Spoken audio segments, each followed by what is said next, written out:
Detroit.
Good morning. It is 9:07 on Super Talk 99.7 WTN. Hey, how are you? It's Chris Hand. The Friday edition of the Chris Hand Show is in full effect, and we appreciate you joining us however you're joining us.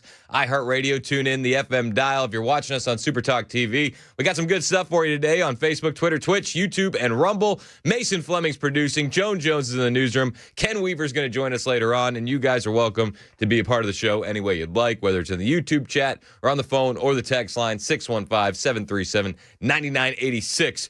We were just talking with Senator Haggerty a few moments ago, myself and Dan Mandis, and we asked him about the Insurrection Act. Senator Haggerty feels like the threshold has already been crossed, and if it was up to him, the Insurrection Act would be invoked. That's a unbelievable statement, and I'm here for it. I think we do need to invoke the Insurrection Act. Word on the street is that Tom Homan will be meeting with President Trump to discuss that today. Interested to see what comes out of that. And while Republicans are discussing the Insurrection Act, Democrats in Minnesota, they're having healing circles and therapy goats. I didn't make that up. That's not a joke. That is actually what's happening. Therapy goats. Where? This is from the Minneapolis City Attorney's Office. Ciao, friends. I wanted to pass this along. Human Resources will be facilitating a healing circle from 12 to 1 in PSB 100AB for any city employees who would like to be in a shared space with colleagues. This is intended as a quiet, supportive environment for connection and presence. As a reminder, therapy goats will also be in PSB 100 beginning at noon, and folks are welcome to stop by at any point. Oh, my gosh. Oh, my goodness. It's not fake news. It's not fake news. Do you have the email on the screen? Yeah, we have a copy of the email on the screen if you're watching us on YouTube or Rumble. Kristen Anderson wanted everybody to know at minneapolismn.gov that therapy goats will be available for all who need them today. You know, that's how you know you're working for a great place. This company has never once offered me a therapy goat, and I could have used it on a couple occasions.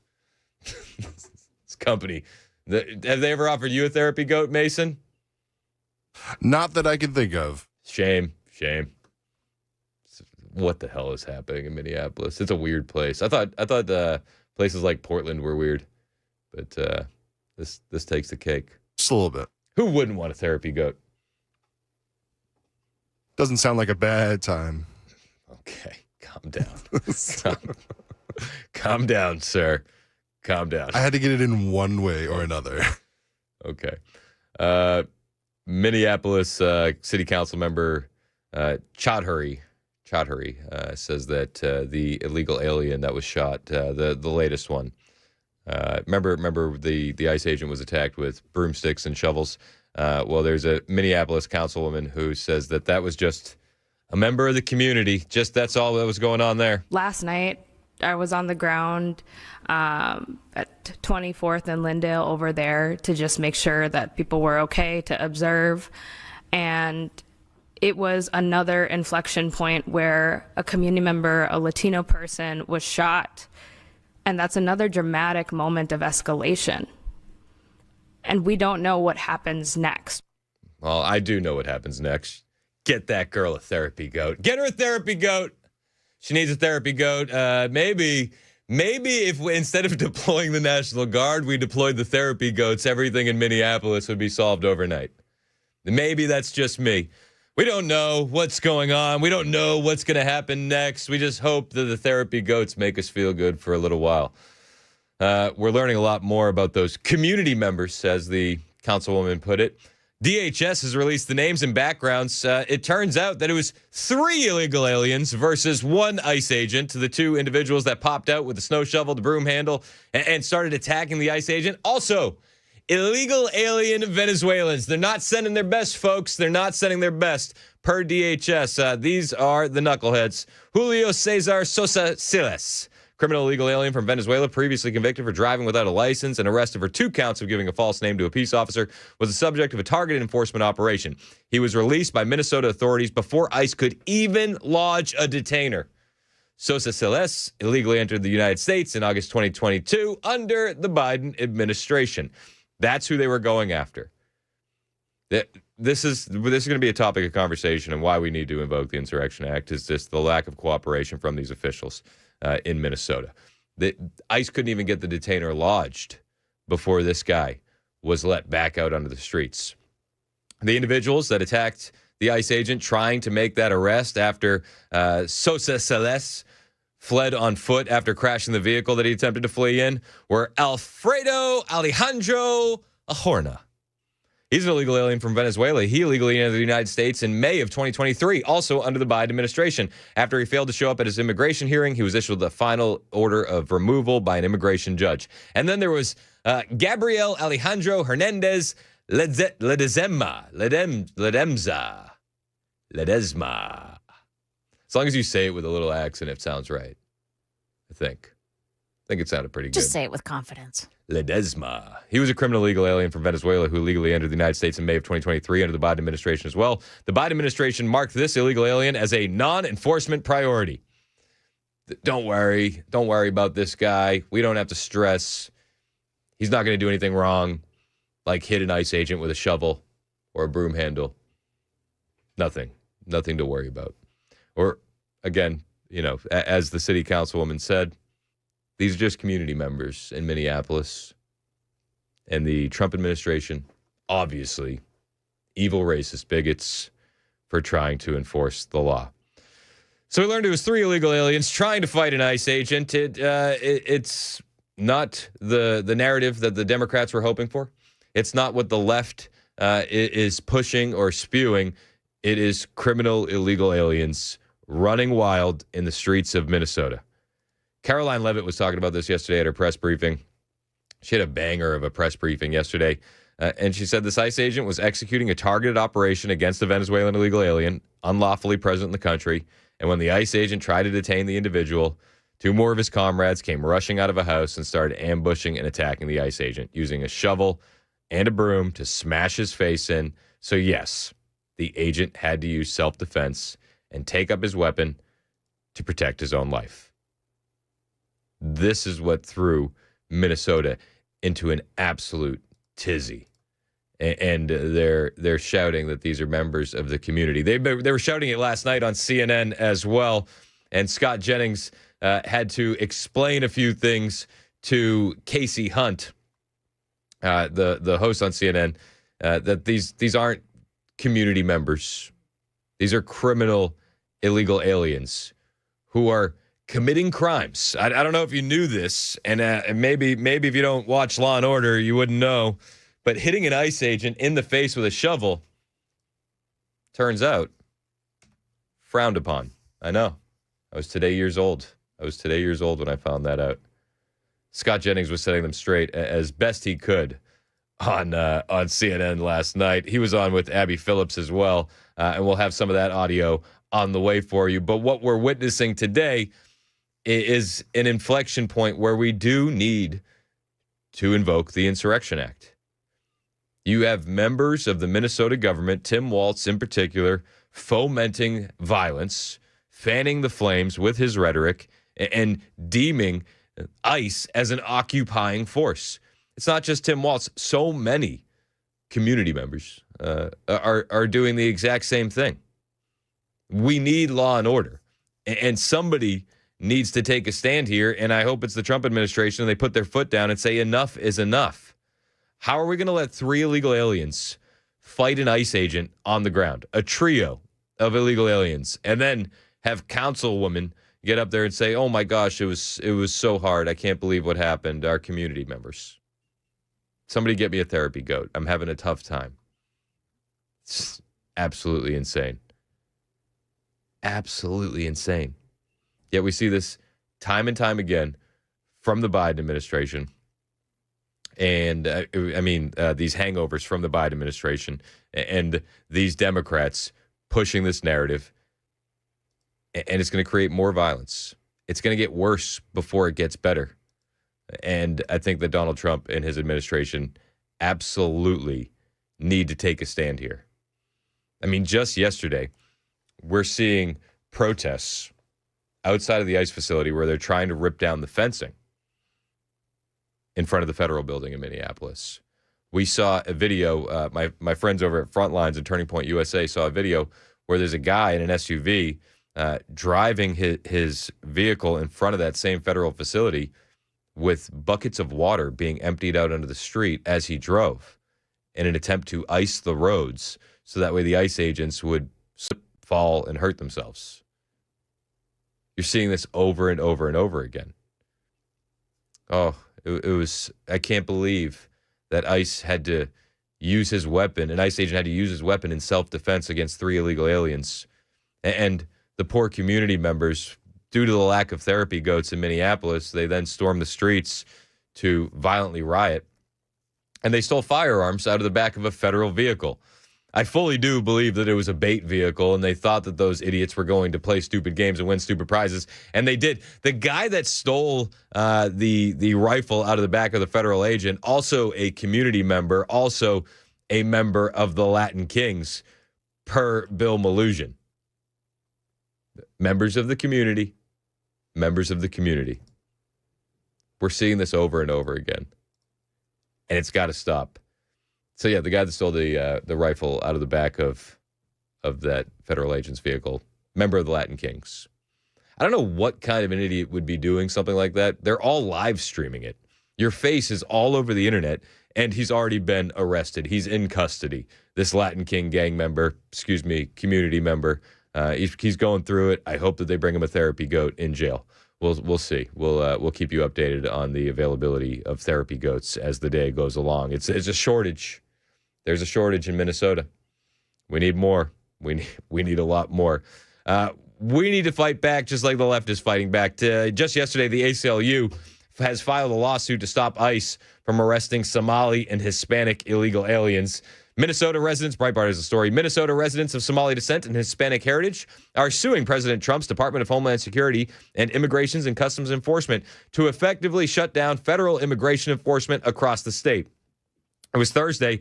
Left-wing American Civil Liberties Union, the ACLU, representing Somali immigrant Mubashir Khalif Hussein, Mohamed Idris, who is an American and of Somali descent, and Javier Doe, a Hispanic American, filed a lawsuit against DHS Secretary Kristi Noem, ICE Director Todd Lyons, among many other agency officials. The lawsuit is asking a federal court to issue a statewide injunction to stop what it calls unlawful policies and practices being carried out by ICE agents, including allegations of racial profiling. First, federal agents are stopping people to question them about their immigration status without reasonable suspicion of removability, and particularly targeting those they perceive to be Somali or Latino, the lawsuit claims. There's no proof of that. They can yell and scream about it all they want. They're upset because it happens that a disproportionate amount of the illegal aliens in the country are from the third world or of Hispanic descent. I'm sorry. So you're going to see a disproportionate amount of those individuals being removed. But they never cry racism when illegal alien Russian is removed. They never cry racism when that happens. Only in this case. It also alleges that federal agents are arresting people for immigration reasons without warrants and without probable cause to believe that they are removable, outrageously including U.S. citizens who plainly cannot be detained for civil immigration purposes and individuals with immigration status, except, they're not. As of the just for proof, you look at that latest shooting in Minneapolis, it's targeted enforcement operations. The left is fighting back, though, and we need to fight back just as hard. It's 9:21. We got a lot to get to, only a little bit of time. Hang out with us. It's Super Talk 99.7 WTN.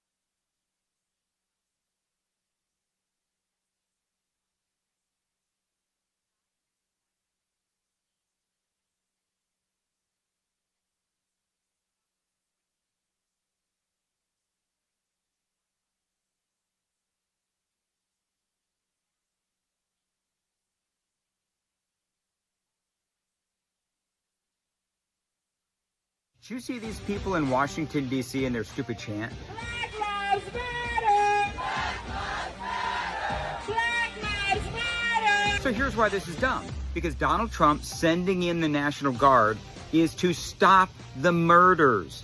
Donald Trump is actually saving lives. Over the last 2.5 years, they have had 561 black people murdered in Washington, D.C.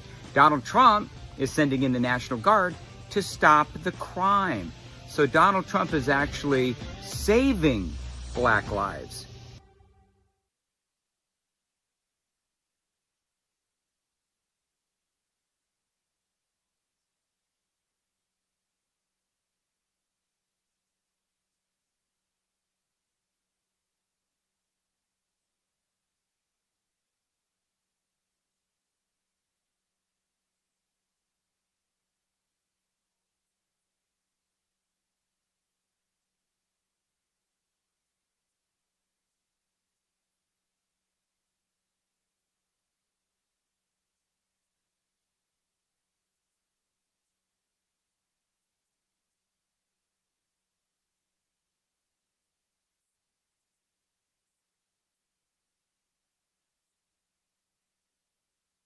Well,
up, a new level sports betting scandal. This one hitting at the college level. Also, want to stay employed? I've got the jobs most needed in 2026. It's coming up here at 9:30 on Super Talk 99.7 WTN. That's Joan Jones in the newsroom. My name is Chris Hand. The show is available for you on iHeartRadio. Tune in the FM dial. You can watch us as well. YouTube and Rumble. Hit like, hit subscribe. It's all brought to you by our friends at Better Water LLC. Hope you're having a great day. Friday already, and I'm humbled by the text line.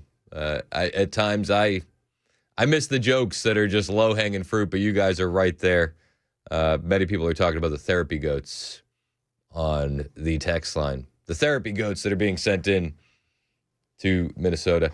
We should be sending in the military. The best we can do right now is therapy goats, but many individuals, 4702, Somalians love barbecued goat. Yep, that's true. That's true. 0441 texted in and said, I hear the therapy goats in Minneapolis is for sex therapy. Oh, that's a nasty one. I didn't say it. It's the texters. We got to get these texters under control. People be texting. I know. They don't think it'd be like it is, but it do. A Latin Kings gang member accused of vandalizing an FBI vehicle, stealing government property in Minneapolis. Yeah. Did you see the guy with the face tattoos? Yeah. I don't know. He didn't look like a community member to me. Let's put the face on the screen. Fox News has the report. This is our friend Raul Gutierrez.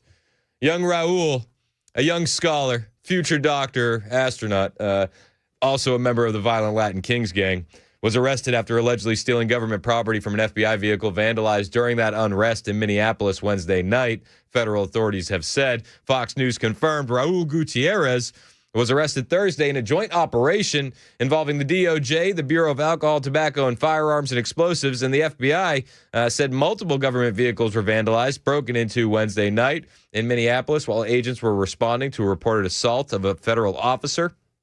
Adding that federal property was stolen from inside the vehicles. We all saw the video. They were stealing information on plans, being able to dox the ICE agents. They stole IDs. They also stole uniforms, and they stole a rifle. Our friend Raul, the future doctor, scientist, engineer, Latin Kings member, he was the one who allegedly took the rifle. And I say allegedly because everybody's innocent until proven guilty, but we saw the video.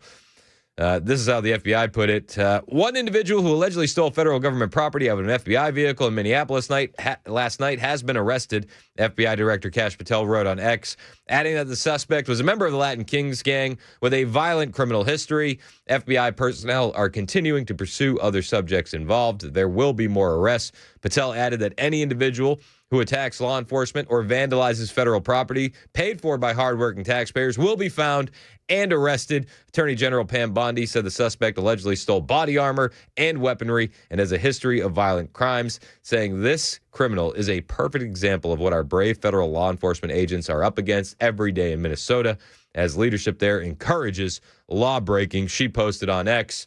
It's just a community member. It's just a community member, Attorney General Bondi. Have you no heart? I mean, this is what they're saying. Oh, it was shocking last night when another member of the community was shot by ICE. He was peacefully attacking him with a shovel.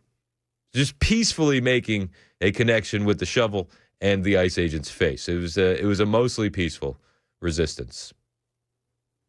Future doctors. 9:30. Super Talk. 99.7 WTN.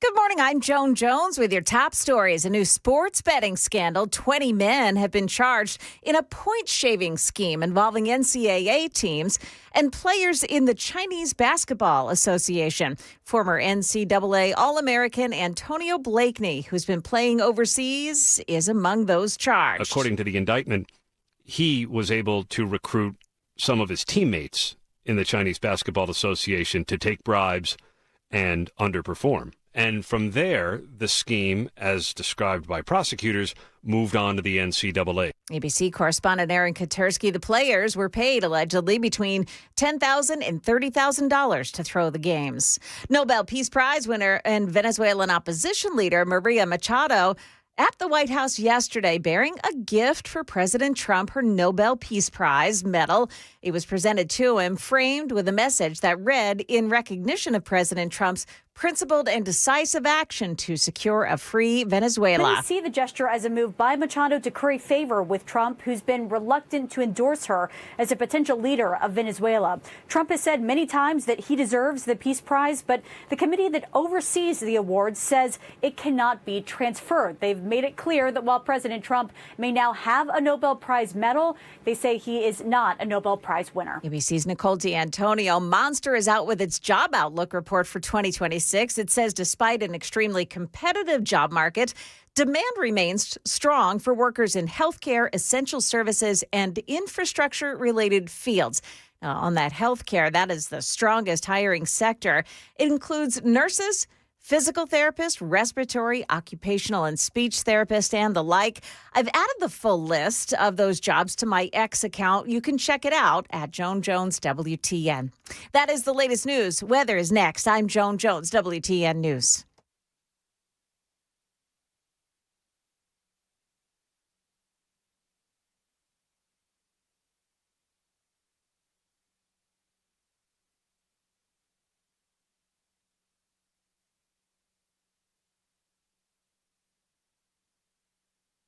Hey, what's up? It's Chris Hand here for my friends at Busy Bee Plumbing, Heating, and Cooling. I'm actually going to be hanging out with the guys at Busy Bee today. Right around 2 o'clock, I'm going to be rolling up to the Tennessee Miller Coliseum for the Home Expo show down there in Murfreesboro. I'm going to be hanging out with the Busy Bee guys for a few hours, and I want you to come by and see us. The Busy Bee are the best, and the whole team there are fantastic, so I want you to meet them as much as I want to meet you. So we'll see you out there today right around 2. Busy Bee is going to be there all weekend long, and if you need a new HVAC system, Busy Bee is the place to go. Right now, you can get 0% financing for 18 months, a complimentary UV light with any new system install, and a free 5-year labor upgrade. That's a $750 value. Maybe you just have some plumbing needs. Same 0% financing plus a free 50-gallon water heater with select repipes or $600 off if that doesn't apply. And all month long, you buy one Beehive Club membership, you get one for free. How about that for a deal? 615-775-7833. 615-775-7833. BusyBeeHVAC.com.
Hey, this is Pastor Al, and join us on Super Talk 99.7, Sunday evenings from 7 to 8. We're going to look at the news from a biblical perspective.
It's 9:36 on Super Talk 99.7 WTN. Hey, how are you? It's Chris Hand. Show's brought to you by our friends at Better Water LLC. Love those guys. BetterWater.com for your water filter.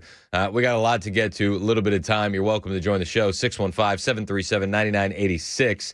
615-737-9986. Corey in the borough's been holding for a minute. Wants to talk about the Insurrection Act. What's up, Corey? How are you? Outstanding, my friend. How about yourself? Man, I can't complain. It's Friday, we're hanging out, we're chatting. What do you want to talk about? I was about to say, I have a feeling that it will come just hopefully sooner than later with the Insurrection Act. And the people like the guy who stole the weapons and even Renee Good, these are the people who live in a world that they think it's a game. Yep. And I don't know if you follow Tim Pool. I know you follow Crowder. But those two guys have a real good grasp on what's going on. And Tim Pool put it very succinctly that Renee's wife, if you haven't heard, she goes, "Why did you use real bullets?" That is all you need to know is, like, why wouldn't you think there are real bullets in this gun? Yeah. Like, there's nothing there to suggest that. You don't have some kind of magical star from Mario Brothers to go through life, nothing affecting you. Yeah, I mean, they're living in an alternate reality, and you kind of got the sense of that when you saw Renee Good's wife, recording everything for a viral video on TikTok, and it's like, congratulations, you got your viral video, FAFO. I feel bad for the kids, but this situation was completely avoidable had they just, not been impeding and obstructing. Correct. And to the point of the guy who called yesterday and was giving you a hard time, is that things like that, they'll watch and listen to whoever they do, and then all of a sudden they hear you say, and people like you say something and take it not completely out of context, but they're trying to get it to the most granular 0.0001% to affect the rest of the percentage. As in, like, I understand what he was saying, that the things that was said about helping somebody who was here illegal, that to me says that he thought that took away everything else. You were telling them sound advice. You didn't say, hey, nothing bad's going to happen. You're not going to get arrested, or your wife or whoever the case may be. Nobody's going to get arrested. You just need to get ahead of it because you are taking the correct route, living in reality. Yep. And then things happen. So to think that, say, hey, I understand that your wife is illegal. I understand that you may have done this wrong, but face the consequences and then carry on. Rise above it. Get past it. We can't always be nitpicking. And when they talk about the rights fracturing left and right, no pun intended, but fracturing from these little nuances that they want to take it so literally, it's baffling to me. If you're the president, are you invoking the Insurrection Act today, Corey? Absolutely, yes, sir. Yeah, me and you both. And if I was the president, I would be doing so many more press releases, and I would be back on the podcast realm if it's able. I know there are rules and regulations to what you can, whatever, but I think that's the biggest problem with the Republican Party is that they're not explaining to the fact that when people are, why aren't people being arrested? Because that's what they want. So, I mean, that justifiably, yes, we want that. We want to see that. And I don't care if you're arrested and then you're released on whatever bond, or if you only do 6 months, but like Renee's wife, she should be doing jail time. She was an accomplice to everything that happened. She should have, I don't care if it's a day, 10 years, 100 years, it doesn't matter. She needs to serve time to learn the lesson. When you FA, you FO. I'm with you 100%, but you get Minnesota officials like Attorney General Keith Ellison who's saying that we're victim smearing if we look into their background and tell people that she was a member of Ice Watch in Minnesota. Yeah, that's the type of person that says Trump is not qualified to be president. It's from a person who went to law school and is practicing law, quote unquote. Yep. So don't tell me about qualifications. He's doing a great job. He was never a politician until he had to be in his mind. I understand that 100%. So. Yeah, I'm with you, brother, and I appreciate the call. 615-737-9986 if you want to join the show. 615-737-9986. President Trump is debating whether or not he pulls the trigger on the Insurrection Act. Breitbart has the story. Democrat-run Minnesota is not only allowing far-left rioters to attack federal law enforcement officers in immigrations and customs enforcement, but we have elected officials like Governor Waltz. It says This is Breitbart, okay? So they put D, and then they'll usually put the state next to it, right? When they have politician names. Yeah. This is what Breitbart did today. Said, but we have elected officials like Governor Tim Walz, D, retarded insurrectionist, and Rep. Ilhan Omar, D, sister wife. Oh, yeah. Openly encouraging these attacks. Amazing. That's terrible. That's awful.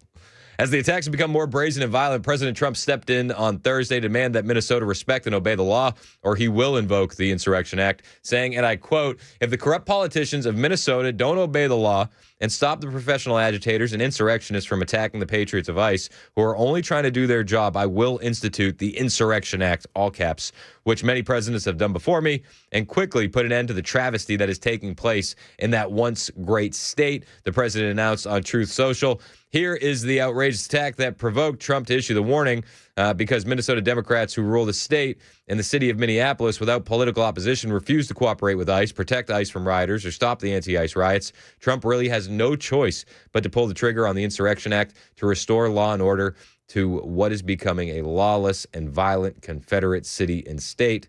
Events like we've seen are not these are not only wholly unacceptable, especially when the local politicians instruct their police departments not to stop them, but the viral videos combined with the local government legalizing the behavior through inaction, boosted by the corporate media celebrating and justifying it, will only encourage more and worse. But that's what the Democrats want.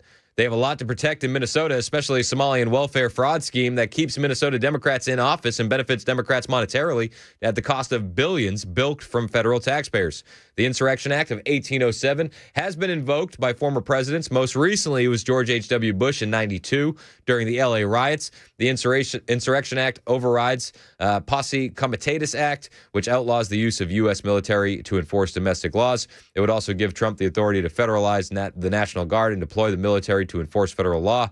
To protect illegal aliens, Minnesota Democrats have openly encouraged riots and lawlessness. I will add, a lot of Minnesota Democrats are doing this, but it's Democrats across the board. So a lot of individuals are calling for the arrest today of a Democrat representative. His name is Brad Tabke. He posted in real time, this state rep, that he posted in real time locations of ICE agents in Minnesota. That puts them in danger. Over in Florida, Rep. Maxwell Frost, who is just insufferable, he posted a video doxing ICE agents' locations as well and warned of a heavy ICE presence in central Florida. Now, posting the real time of federal agents is not protected speech. It is absolutely a crime. There's no anti-doxing law in the books, but you don't need one. If you publish locations to intimidate, harass, or put ICE agents in danger, you could be charged with threatening federal officials, interfering with law enforcement conspiracy, or aiding and abetting violence. And I would love to see these Democrats in silver bracelets today for doing just that. What we've seen with ICE agents, the ambushes by Antifa in Texas, the guy that climbed to the top of the roof and launched bullets at ICE agents, what we saw in Minneapolis when Renee Nicole Good weaponized her vehicle. We're seeing it over and over and over again. And if you're going to post their locations in real time, what do you think the lunatic fringe is going to do when you have governors out there saying that they're an occupying and invading military force?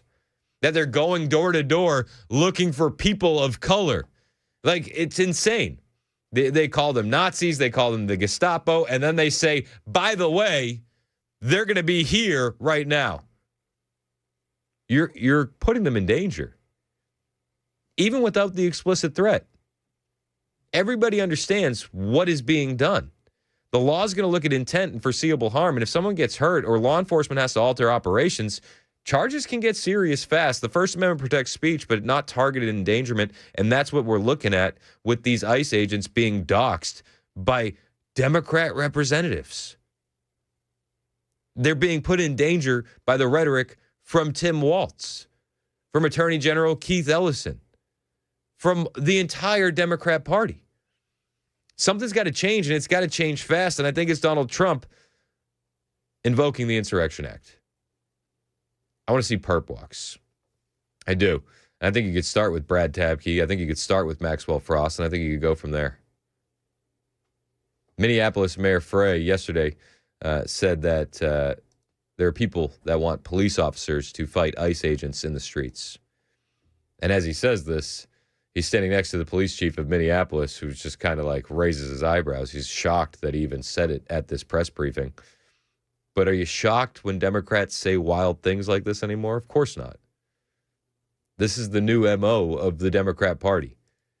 It does feel like we're heading towards some sort of conflict. It does feel like we're heading towards some sort of civil war.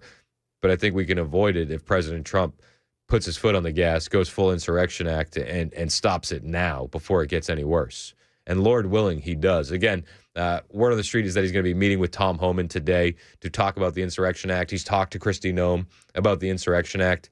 And I think that they need to pull the trigger. I think it's time. I think it's past time. We talked to Senator Hagerty earlier. He said if it was him, he would have invoked it. I think it's time. All of this kicked off when Renee Nicole Good weaponized her vehicle and was shot by an ICE agent. We're learning more about Renee Nicole Good and her injuries. Renee Nicole Good, this is from Fox News. Renee Nicole Good, the woman fatally shot by U.S. Immigration and Customs Enforcement last week, was found with 4 gunshot wounds, the Minnesota Star Tribune reported, citing a fire department incident report. Good, 37, suffered two gunshot wounds to the right side of her chest, one to the left forearm, and one with protruding tissue on the left side of the patient's head, according to the report by the Minneapolis Fire Department. Blood was flowing from her left ear, the report said. Initial reports indicated Good had been shot 3 times during the incident. The Department of Homeland Security said the ICE officer fired in self-defense after Good used her Honda Pilot SUV in a way that posed a threat. DHS said video showed Good interfering with ICE officers by parking her vehicle in the roadway in an apparent attempt to block federal vehicles. Those videos are out there. You've seen them. She was in the road for well over 3-4 minutes before ICE officials even got involved. When another agent asked her to get out of the car, Good accelerated to the direction of Jonathan Ross, prompting the officer to open fire. Paramedics found Good unresponsive in her car at 9:42. With blood on her face and torso. According to the report, she was not breathing and her pulse was described as inconsistent and irregular. Emergency responders moved Good from her vehicle to a snowbank and then onto a sidewalk to create separation from an escalating scene involving law enforcement and bystanders. We were reporting on that in real time. The crowd had grown to such a size that it was hard for first responders to even get in there. Life-saving efforts continued at the scene, inside an ambulance, and later at Hennepin County Medical Center. CPR was discontinued at the hospital at 10:30 a.m., according to the report. The ICE officer suffered internal bleeding to his torso when he was struck by the vehicle. DHS Secretary Tricia McLaughlin confirmed to Fox News on Wednesday. The extent of the bleeding, not immediately clear. The incident has sparked heated debate across the country and several violent attacks on immigration enforcement agents. Meanwhile, Good's family is now being represented by the Chicago-based law firm Ramanucci and Blandon, who also represented, wait for it, the family of George Floyd. The firm said its founding partner, Antonio M. Ramanucci, representing Good's partner, Becca Good, as well as her parents and sibling. The firm did help secure a $27 million settlement for Floyd's family in a civil case against the city of Minneapolis. That was the largest pretrial civil rights wrongful death settlement in U.S. history at the time. I feel like it's going to be more of an uphill battle for them to squeak any money out of this case, but we'll see what happens, and we'll keep you updated as information becomes available. Jacob in Centerville wants to talk about the Democrats and ICE. What's up, Jacob? You're next on the Chris Hand Show. How you doing, man? Doing well. How are you, Chris? I'm good. What do you got? So how they should be, I guess, held accountable with a set of iron bracelets, the way that I look at it, it's no different with them telling a location of real time on ICE as, as someone calling in a threat to a schoolhouse. When they're found out, they're held accountable with a domestic terrorist threat. Yep. And I don't see it any different. I'm with you 100%, especially after everything we've seen. You know, I laid it out a second ago, but it's like you had the ambush at the Prairieland ICE facility by Antifa members on ICE. You had the guy climb to the roof in Dallas and fire shots at ICE agents. Now with the vehicle ramming attack, the assault's up 1,300%. What do you expect is going to happen with all of the rhetoric that we're seeing going on? More violence and crime.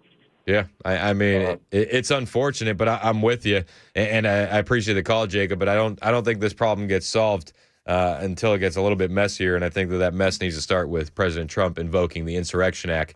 It's 9:52 on Super Talk 99.7 WTN. On the way, 10:05, we're going to be joined by our friend Monica Page, live from the White House North Lawn. She was all over the country today. Do you know where she went? She hopped on Air Force 2, I believe it was. I got to ask her. I think it was Air Force 2. That's cool. With Pete Hegseth to go down to SpaceX in Texas. Cool. So she spent some time in Texas this week at SpaceX, which I think, did we talk about that? I mean, there's been so much news, I kind of forget what we've talked about this past week. I don't think we've touched on that yet, no. The week flew by. Monica always does a great job reminding us of everything that transpired during the week. If we don't have Monica Page, it's like you're drinking water through a fire hose. So she's going to break it all down, what happened this past week in D.C., plus what was the visit to SpaceX like with Secretary of War Pete Hegseth and Elon Musk. All that and more on the way. It's 9:53. This is Super Talk 99.7 WTN.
Up ahead, we'll tell you which U.S. Tennessee lawmaker plans to run for re-election. Also, Tennessee's favorite daughter gets her own day of celebration.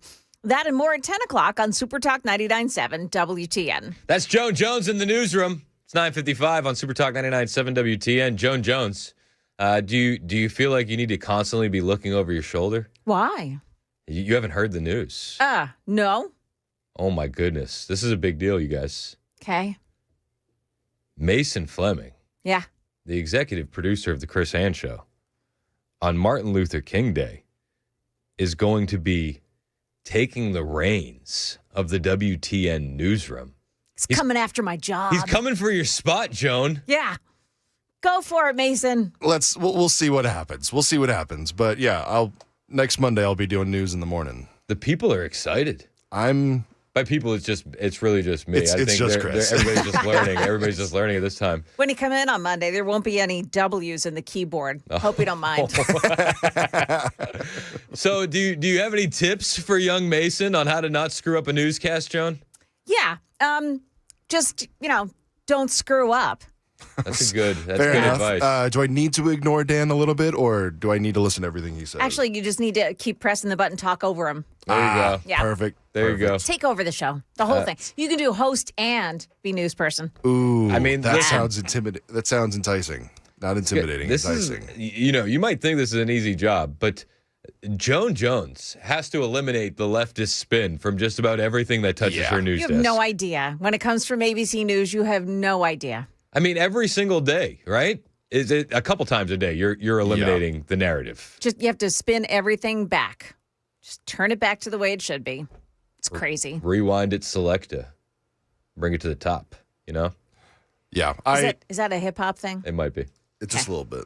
Yeah, but I do want to bring up, after training with Ken Weaver all week, your job is very, very difficult, and I have so much more respect for you both than I did starting out.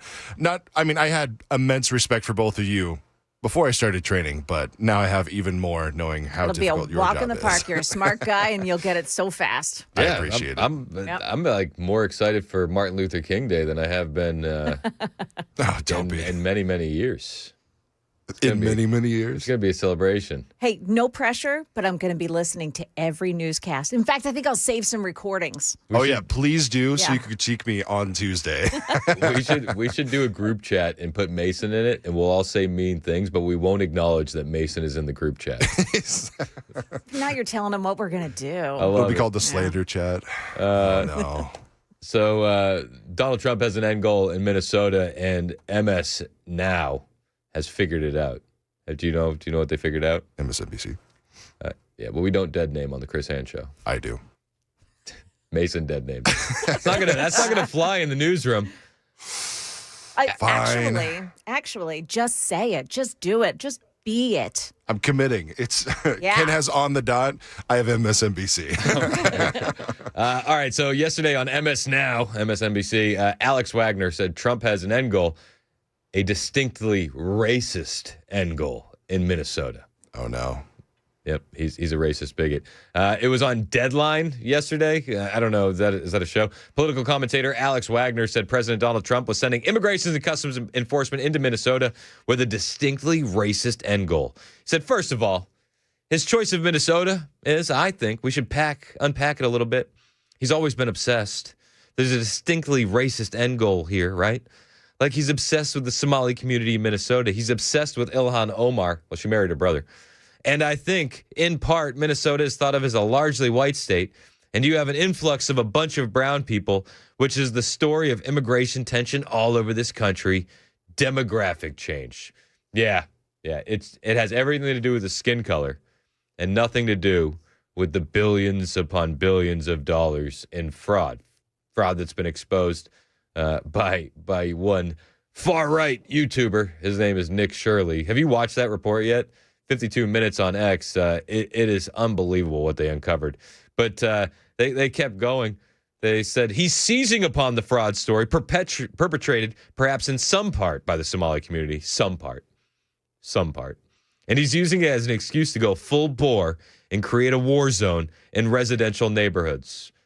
Yes, it's Donald Trump that is making those young scholars, doctors, and engineers vandalize and steal federal property from federal vehicles, right? That was Trump was there, and he's like, hey, you know what'd be a good idea? Steal the firearms from the back of that vehicle. Oh, yeah. Nothing'll happen to you. How about new? 10 o'clock, Super Talk, 99.7 WTN.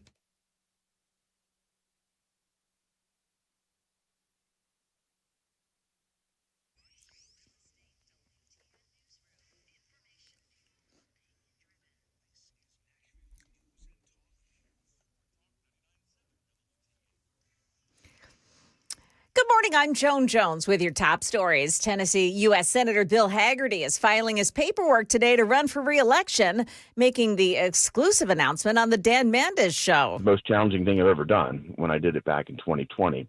But now it's my opportunity to run for re-election and really shift into the next gear for the people of Tennessee. It's been the honor of a lifetime. Hagerty points to the cooperation of Tennessee officials with ICE for the program's success in Memphis compared with the chaos in Minneapolis. Well, with more violent protests taking place there in Minnesota over ICE operations and 2 shootings involving federal agents, President Trump is now considering sending in the U.S. military. Amidst the violence, President Trump now threatening to invoke the Insurrection Act, which would give the president the power to deploy U.S. military forces in Minnesota. Generally, the use of federal troops on U.S. soil is prohibited, but The president can invoke the 218-year-old law if requested by governors or if he determines that there is an insurrection. ABC's Matt Rivers. In fact, one section of the Insurrection Act allows the president to deploy troops to enforce laws, suppress rebellion, or respond to domestic violence that deprives people of their constitutional rights. State Republican lawmakers are pushing a broad immigration agenda for 2026 aimed at tightening enforcement across Tennessee. Speaker of the House Cameron Sexton, talking with the Matt Murphy Show yesterday, said the plan includes mandatory legal status checks for benefits, school, and for government jobs, along with new state penalties for local agencies that don't comply. We want to preserve the legal immigration system, and we want to protect taxpayers. It's important to protect your dollars. What we do know is close to $1 billion, approximately, is spent on illegal immigrants in the state of Tennessee. That could be going to a different effort. Illegal entry and re-entry into the U.S. would also become a state crime under this proposal. Democrats argue that the legislation is fear-based and ignores Tennesseans' concerns about affordability and public services. With hat in hand, Senate Majority Leader Chuck Schumer went to the White House yesterday to plead with President Trump. Axios reporting that he begged the president to release federal funding for the $16 billion Gateway Tunnel in New York, which President Trump canceled after Democrats picked a government shutdown fight. Well, it's not clear if the president is considering that request. Schumer had more, too. He wants Trump to push Senate Republicans to pass the extension of Obamacare tax credits and to withdraw ICE from U.S. cities. And Monday's a federal holiday. It's MLK Day, but here in Tennessee, it's also Dolly Parton Day. Governor Bill Lee signing a proclamation in honor of Dolly's 80th birthday. The governor saying that proclamation honors Dolly's life, legacy, and the extraordinary contributions of Tennessee's favorite daughter. That is the latest news. We've got weather next. I'm Joan Jones, WTN News.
It's 10:06 on Super Talk 99.7 WTN. Hey, how are you? It's Chris Hand. Show's brought to you by our friends at Better Water LLC, betterwater.com for your water filter. You can listen to us anywhere, iHeart, TuneIn, the FM dial. You can watch us, YouTube and Rumble. Hit like, hit subscribe, share the show with your friends. Joining us now from the White House North Lawn is the best White House reporter in the business, Monica Page, with Frontlines and Turning Point USA. What's up, Monica? How are you? What's going on, Chris? It's cold out here, my friend. It is way too cold. I can imagine. I'm really excited to talk to you. I got some questions, okay? Yes. And I think that you're the only one that can answer them. So you went to SpaceX earlier this week, which is very, very cool. How did you get there? It was the coolest trip ever. So members of the Pentagon actually reached out to me and asked me if I wanted to travel with the War Secretary Pete Hegseth. He was making multiple stops in Texas, one of them being SpaceX in Brownsville, Texas. We went to Lockheed Martin actually as well in Fort Worth, Texas, and then we made a very off-the-record stop in San Antonio where Pete Hegseth actually visited some veterans in rehabilitation. We weren't allowed to go in because, HIPAA and stuff like that. We didn't want to draw any attention to protesters or anything like that. But it was a trip of a lifetime. It was incredible. We actually flew on the plane with Pete Hegseth and his crew, members of the media. There was about maybe 6 other members of the media with me. They're all very friendly. It was so much fun. It was a 22-hour day, but it was so much fun. It was awesome. Did you fly on Air Force Two? I don't think it was Air Force Two. I think it was a little bit smaller than that. But alas, it was a lot more comfortable than a commercial flight, I'll tell you that. Did it smell like a lingering smell of Doritos and tequila? From the previous press, yeah. Well, it was probably Air Force Two. How'd the plane compare to Air Force One? I know you've ridden on Air Force One. Air Force One has 2 levels to it, and this one, I believe, only has 1. It was pretty short in length in comparison. We actually also did an off-the-record briefing with Pete Hegseth on the way back to D.C., and that was around 9:30 p.m. Eastern time. We walked up to his office, which was really cool, and it was a very short walk, but usually on Air Force One, you're kind of divided by different areas of the plane because Secret Service will kind of be the buffer in between each area, so you're not overlapping or just accidentally bumping into somebody who's very important on the plane. So we didn't really have that, but it was a really cool experience. And the seats are perfect. You can recline in them nicely. They're very cushiony, good food. So we were taken very good care of. I love that. All right, so tell me about the SpaceX visit. I mean, I was watching your Twitter account at Monica Page TV. You seemed over the moon to be there. A little too giddy for my liking when you saw the Tesla Cybertrucks. But I'll let it slide. What was the time like at SpaceX?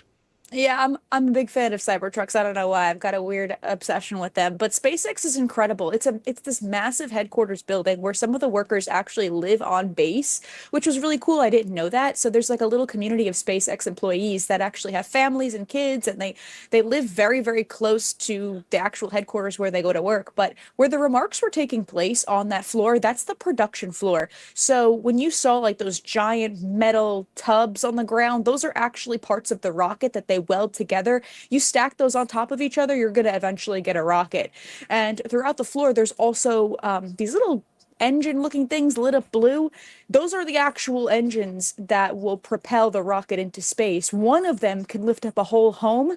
39 of them can lift up a whole rocket. It was incredible. So if you take that stage and the seating and the press risers away, you basically get where the rocket is made on the floor there, which was incredible to see.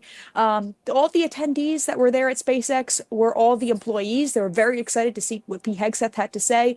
Essentially, they want to kind of integrate this partnership with SpaceX, whether that's, with Starlink, whether that's, with the newest and improved technology and materials. And what's interesting about SpaceX rockets is that these rockets are not like, NASA, where, you fly the rocket ship once into space and then you have to throw the whole thing away. The resources and materials used to make these rockets are meant to be used over and over again and recycled. So you're not wasting thousands and maybe millions and billions of dollars trying to test out a rocket ship every single time. Kind of like, if you were to throw the whole plane away, if you ridden on a plane once or twice, you throw it away. It's not the case. So it was very interesting, very enthusiastic on the ground, and very hopeful for the future of not only our nation, but also for SpaceX. Yeah, it's so cool that you got to be there. Is the actual SpaceX facility like walking into an episode of The Jetsons?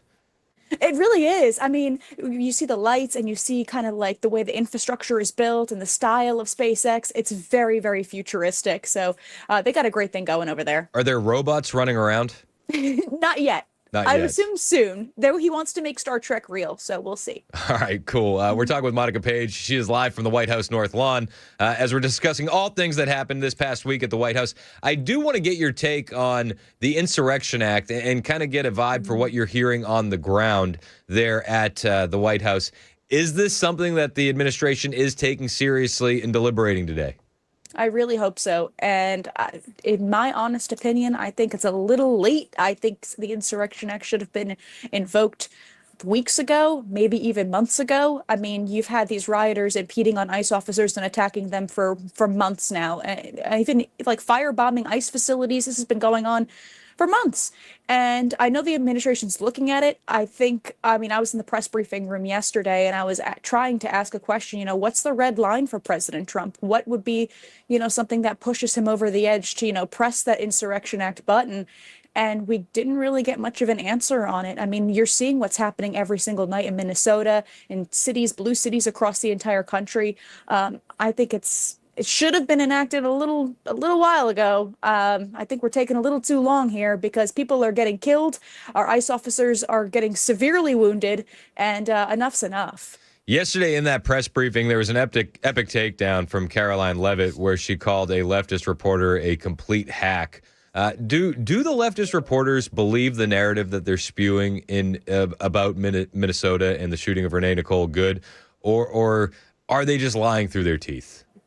That's such a good question because, I mean, it really depends who you ask. For some reason, the leftist reporters, like that columnist at The Hill who decided to say that, I mean, he said it was his own opinion that the ICE officer was acting recklessly, and that's what led to the escalating events. There is no way to tell if these guys truly believe what they're spewing or if it's just all for show. Unfortunately, this is the reality, and people actually do believe what this guy was saying. They believe that this was a great question. You take a look at Mehdi Hassan on social media praising the question.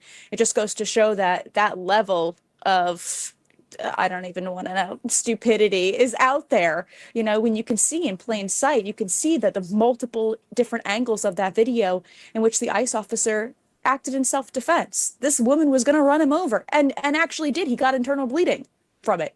So, I'm really proud of the administration for standing up, and giving the truth, fact over fiction, as to what these, mainstream media reporters are spewing every single day. I don't think that they covered, Jocelyn Nungaray, Lake and Riley in the right way, if they even covered it at all. Yeah, I think it's important to point out if Renee Nicole Good was killed by an illegal alien, we would have never heard the story. Right. And she shouldn't have been out there in the first place. If you were somebody who's getting seriously injured, maybe even killed, you shouldn't be out there in the first place. The best way to avoid this is to just stay in. Yeah. Back to D.C., big Supreme Court arguments over the week about whether or not they'll uphold the bans on men and women's sports in about 23 states, I believe it was.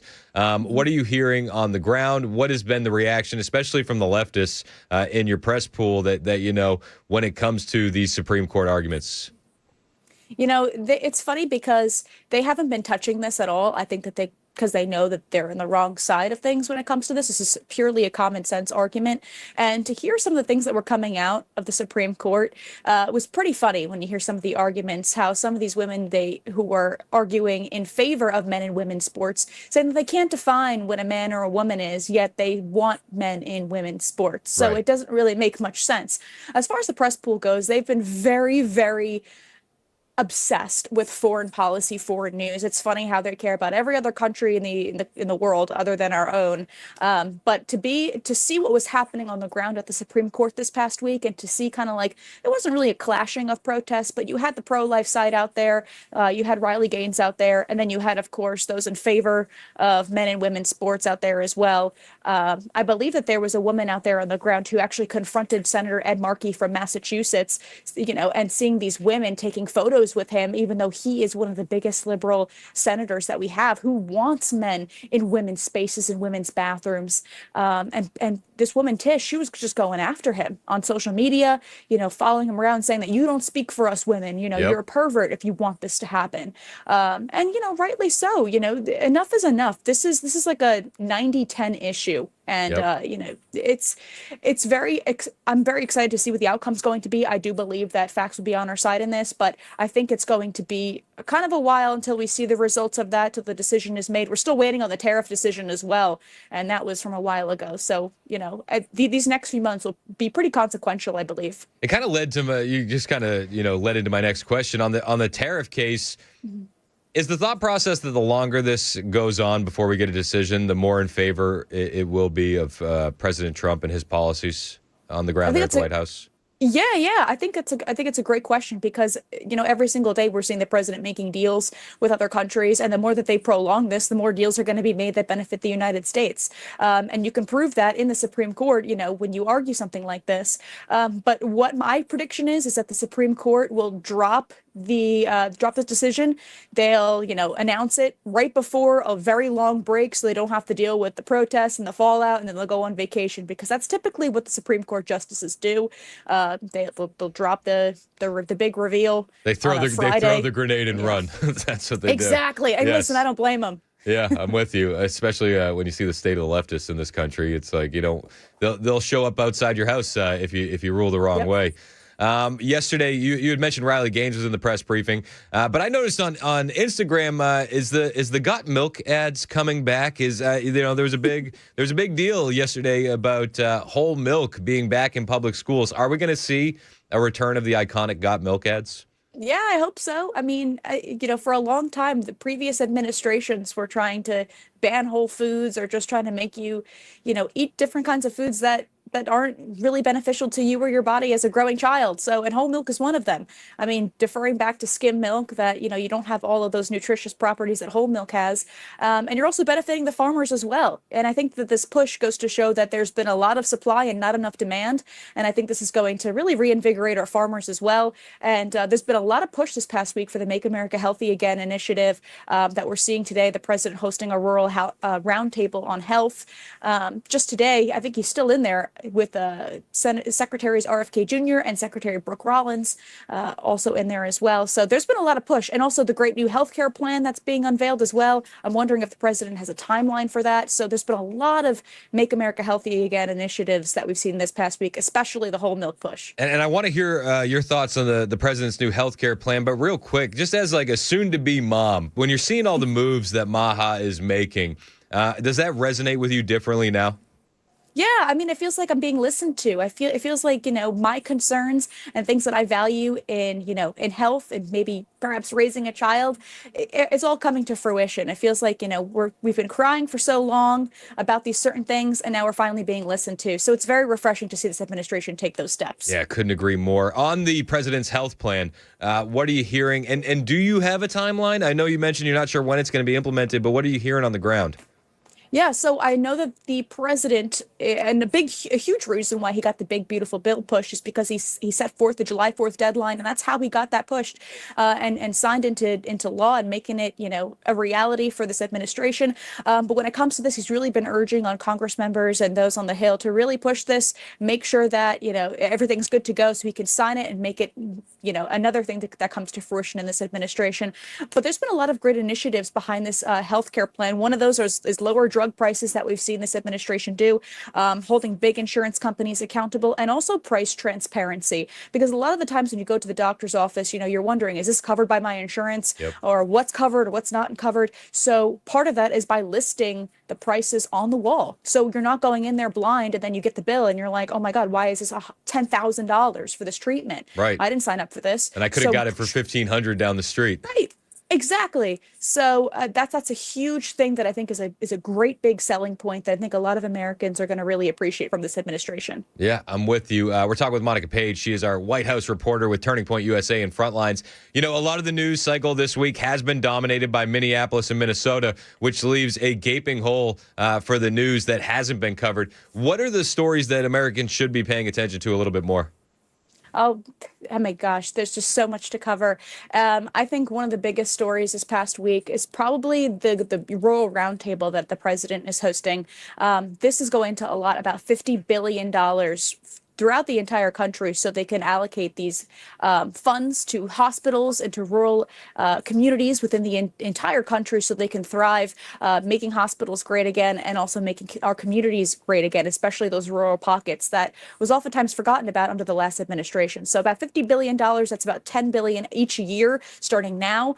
So we'll see how these small communities will be growing and bolstering over the next couple of years. Love to hear it. Monica Page is our White House reporter with Turning Point USA and Frontlines. Monica, how can we keep up with your reporting? Thank you so much, Chris. You can follow me on Instagram and X at Monica Page TV, Paige TV. Thank you so much, Chris. I hope you have a great weekend. Likewise. Appreciate you joining the show. It's 10:22. This is Super Talk 99.7 WTN.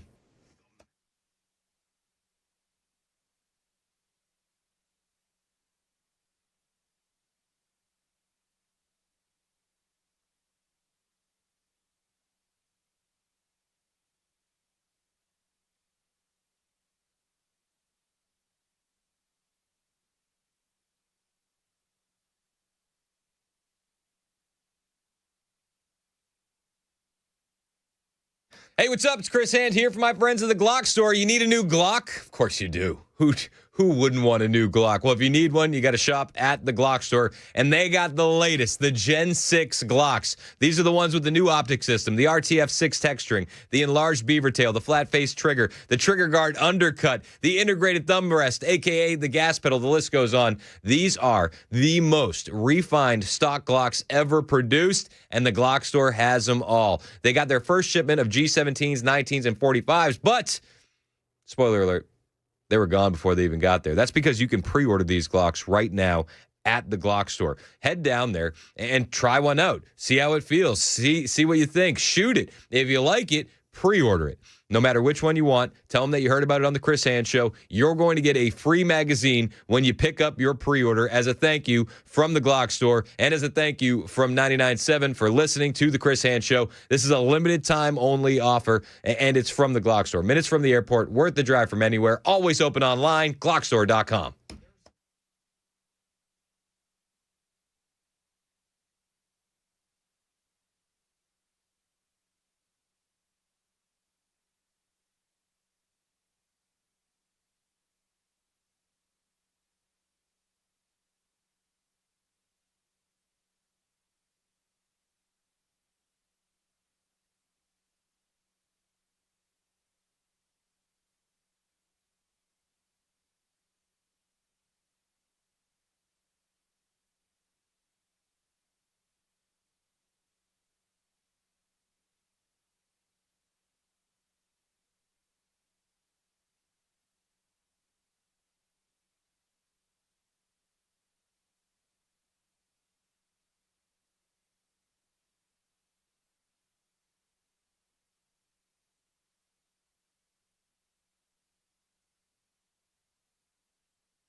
How's the school voucher program going? We'll take a look at new applications for the next year.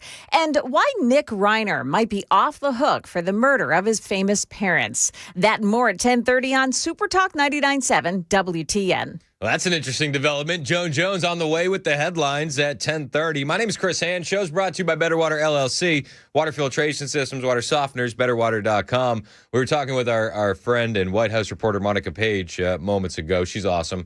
One of the best to ever do it, and a huge fan of Monica. Like, her baby's coming so soon. I'd be like, Monica, you don't need that maternity leave. You got to get back. We need you here on the Chris Hand Show. Please. But we were talking during the interview about Caroline Leavitt. Did you hear the SmackDown yesterday? She rained thunder. Oh, yeah? She rained thunder on a leftist reporter. Monica was there, and this is how it sounded yesterday. You probably already heard this, especially if you listen to the Matt Murphy Show. Matt was rocking it yesterday. It's hilarious. But we're gonna play it for you as well. Hang on one second. I got too many things running in the background. What do I got? Oh, sorry. Somebody was yelling about Trump. This is Monica Page and her smacking down a leftist reporter yesterday in the White House press briefing. Thanks, Caroline. Earlier, you were just defending ICE agents generally, and earlier on, Secretary Noem spoke to the media, and she said, among other things, that they are doing everything correctly. 32 people died in ICE custody last year. 170 U.S. citizens were detained by ICE. And Renee Good was shot in the head and killed by an ICE agent. How does that equate to them doing everything correctly? Why was Renee Good unfortunately and tragically killed? Are you asking me my opinion?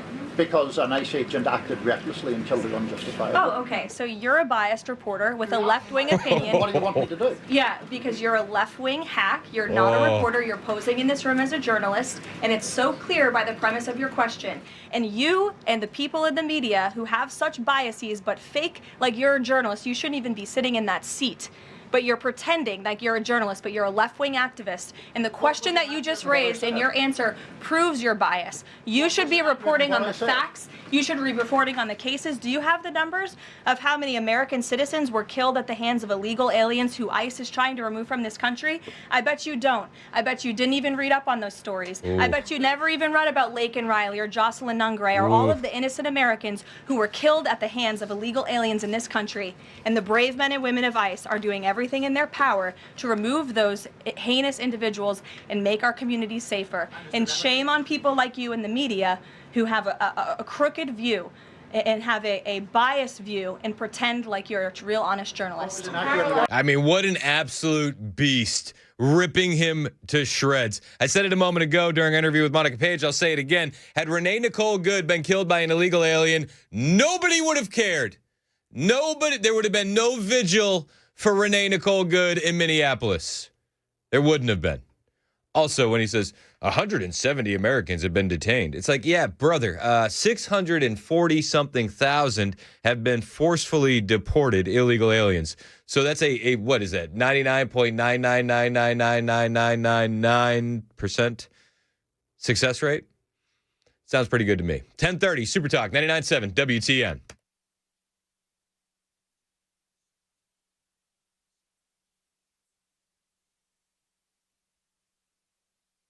I'm Joan Jones with your top stories. Tennessee's GOP leadership introduced new immigration bills saying that they want to close gaps in enforcement and protect taxpayers. Speaker of the House Cameron Sexton talking with WTN's Matt Murphy Show. Benefits should be for those who are here legally and lawfully. Period. Not for those who are here illegally. The package would require status verification for everything from driver's licenses to teacher and nurse licenses. It also creates new reporting requirements and expands cooperation with ICE. Democratic lawmakers say the plan will separate families and distract from pressing issues like healthcare, housing, and grocery costs. It's been 2 days since the window for applying for the Tennessee School Voucher Program has been open for next year. Channel 4's Marius Payton. There's already overwhelming interest. More than 50,000 applications have already been submitted. That's for both new applicants and renewals. 20,000 vouchers are available on a first-come, first-served basis. The New York Times now reporting that Nick Reiner, who is accused of killing his famous parents, Rob and Michelle Reiner, was placed in a year-long mental health conservatorship back in 2020. So why is that important? It's assumed he's going to take a mental health defense, not guilty by reason of insanity. In order to win and not be determined guilty of murder, he has to show that he suffers from a severe mental illness, and at the time of the act, he didn't know what he was doing. That's David Glass, a family law attorney and former psychologist. That's the latest news. We've got your weather up next. I'm Joan Jones, WTN News.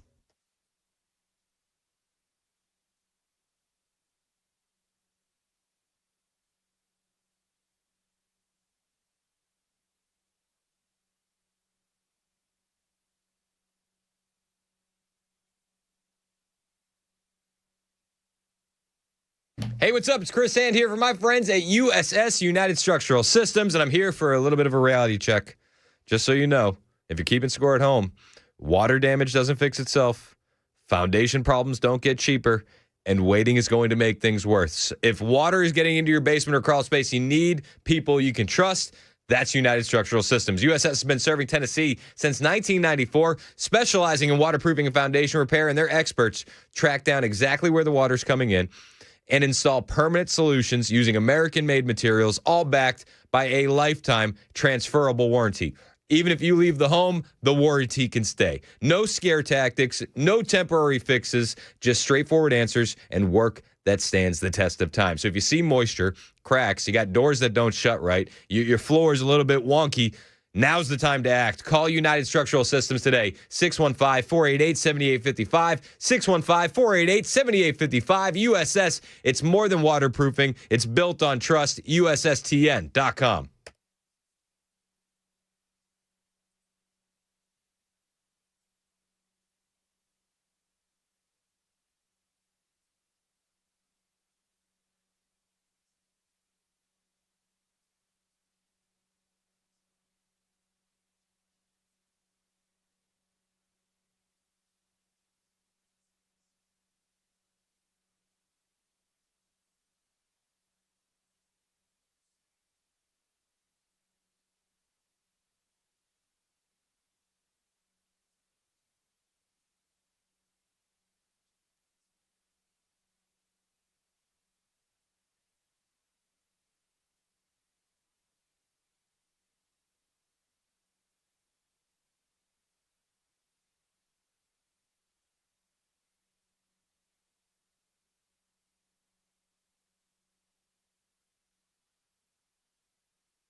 It's 10:35 on Super Talk 99.7 WTN. Hey, how are you? It's Chris Hand. Show is brought to you by our friends at Better Water LLC. Water filtration systems, water softeners, betterwater.com. Appreciate you listening to the show, watching the show, however you're doing it. iHeart, tune in, the FM dial, YouTube, Rumble. Hit like, hit subscribe, share the show with your friends. We got a lot to get to only a little bit of time. You're welcome to join the show, 615-737-9986. Mike in Spring Hill calling in. What's up, Mike? How are you? Hey, how are you, Chris? Good to hear. Hey, just curious why the DOJ is not going after the suppliers of the agitators using RICO, which would backtrace the money and could even go into Soros and others that are supplying and paying these people to break the law, which RICO would cover. I mean, I'm with you 100%. I feel like they could go that route if they wanted to. I feel like they're leaving those options on the table. I know that Scott Bessent has said that Treasury, IRS is looking into the networks of agitators. Maybe they're building a case behind the scenes, and we got to wait because the wheels of justice turn slowly. Maybe they're not getting it done at all. I do believe all options are on the table, but I think that something's got to be done and soon, right? Absolutely. And as a retired law enforcement officer, I can tell you one thing. In both situations with the ICE officers, when it came to it, they immediately de-escalated the situation. Yeah, you're not lying. That's They're de-escalated immediately. Yeah, I'm with you. And to your point on the paid agitators, something has to be done. And I appreciate the call, Mike. If you're watching on Super Talk TV, you'll see some of the video from just last night where you have insurrectionists trying to rip down the fence around the federal building. They had to put up a fence, right? Because these mostly peaceful protesters cause a lot of havoc. If you're watching us on Super Talk TV, you'll see they're just trying to rip down the fencing.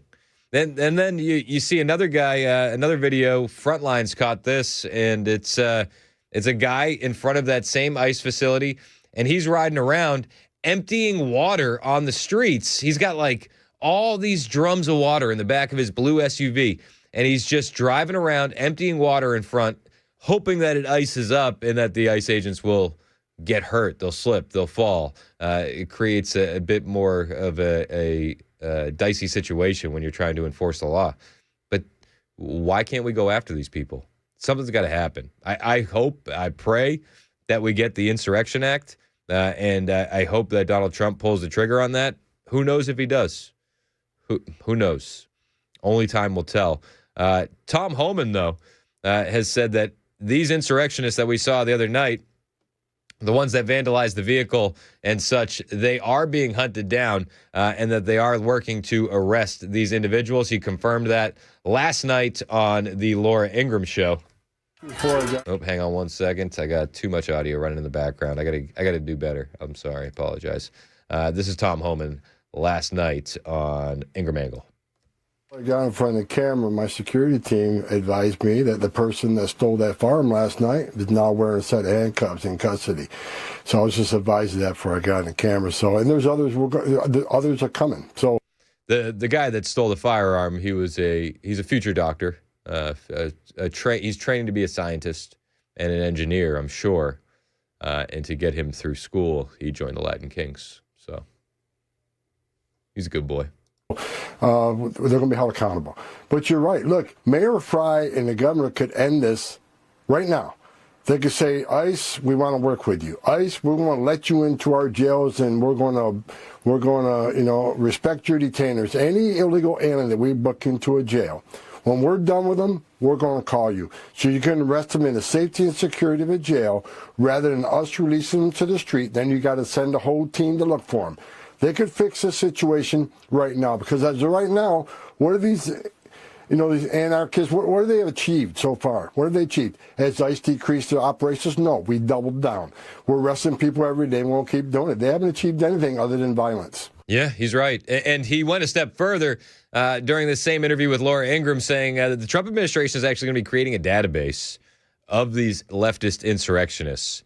And get ready. Remember when they put the signs on the White House lawn right behind all the reporters where it was illegal aliens and the crimes that they had committed in the country, and CNN blurred out their faces? Well, get ready for something like that to be happening again soon, because Tom Homan said with these insurrectionists, they want to make them famous. You're going to be seeing their faces. You're going to be hearing their names. They're going to be plastered everywhere. This job and these people who want to say follow ICE, and film ICE, you know what? You can protest. They have that right. But when you cross that line, and we've proven it, If you interfere or impede or assault an ICE officer, you will be prosecuted. And one thing I'm pushing for right now, Laura, we're going to create a database. Those people that are arrested for interference, impediment, assault, we're going to make them famous. We're going to put their face on TV. We're going to let their employers in their neighborhoods, in their schools, know who these people are. Because as you said, a lot of these people, they say they're taking time off work to protest. I bet you a lot of them are calling in sick. I bet you a lot of their employers don't know what they're doing. But we're going to make sure everybody knows who they are. We're going to broadcast. They want to broadcast the ICE officer that was nearly killed all over the internet. We're going to broadcast every one of these people we arrest. I love it. Fight fire with fire. He was also asked, remember, we played this a couple days ago. Do you remember the Philadelphia County Police Chief, the Philadelphia County Sheriff, excuse me. It was the Philadelphia County Sheriff who said that if ICE agents come into their community, they're going to arrest them because they have a great DA. I think that we don't just need to go after the insurrectionists. We need to go after people like this with this kind of rhetoric, as well as what we talk about, Brad Tabke and Maxwell Frost. This stuff is insane. It's only inflaming tensions. This was the Philadelphia County Sheriff just a few days ago. Good afternoon. I'm Rochelle Bilal, the sheriff for the city and county of Philadelphia. And I say her Philadelphia. name. Renee Good. Renee Good. Renee Good. Have you seen the videos on TikTok where you'll have black women saying, you can't do the say her name, it's for a white woman? Have you seen that? I've seen that. It's like, oh, well. All right, but she did it. This should not have happened, but we're here today.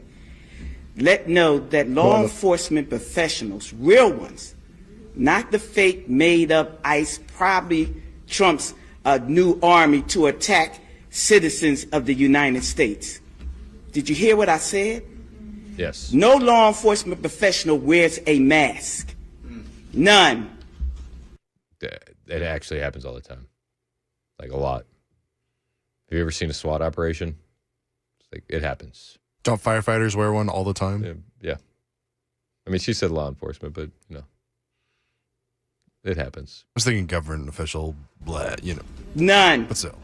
She's mad at you. None do. Those that come into our communities wearing a mask to commit crime, thank God for our district attorney, Larry Krasner, who say he's going to lock them up. And I'm saying now, we are not going to whisk you away for them to hide your identity, because when you do it there, you're getting arrested there. She said she's going to arrest ICE agents. We played that. We laughed at it. She sounds like a diversity hire, and I don't know how else to describe her. But Tom Homan was asked about those comments from the Philadelphia County Sheriff, and this is his reaction. Well, the Philly sheriff, she's proven she's not too smart. I mean, you're not going to arrest anybody. Because like you said earlier in your monologue, there's supremacy clause.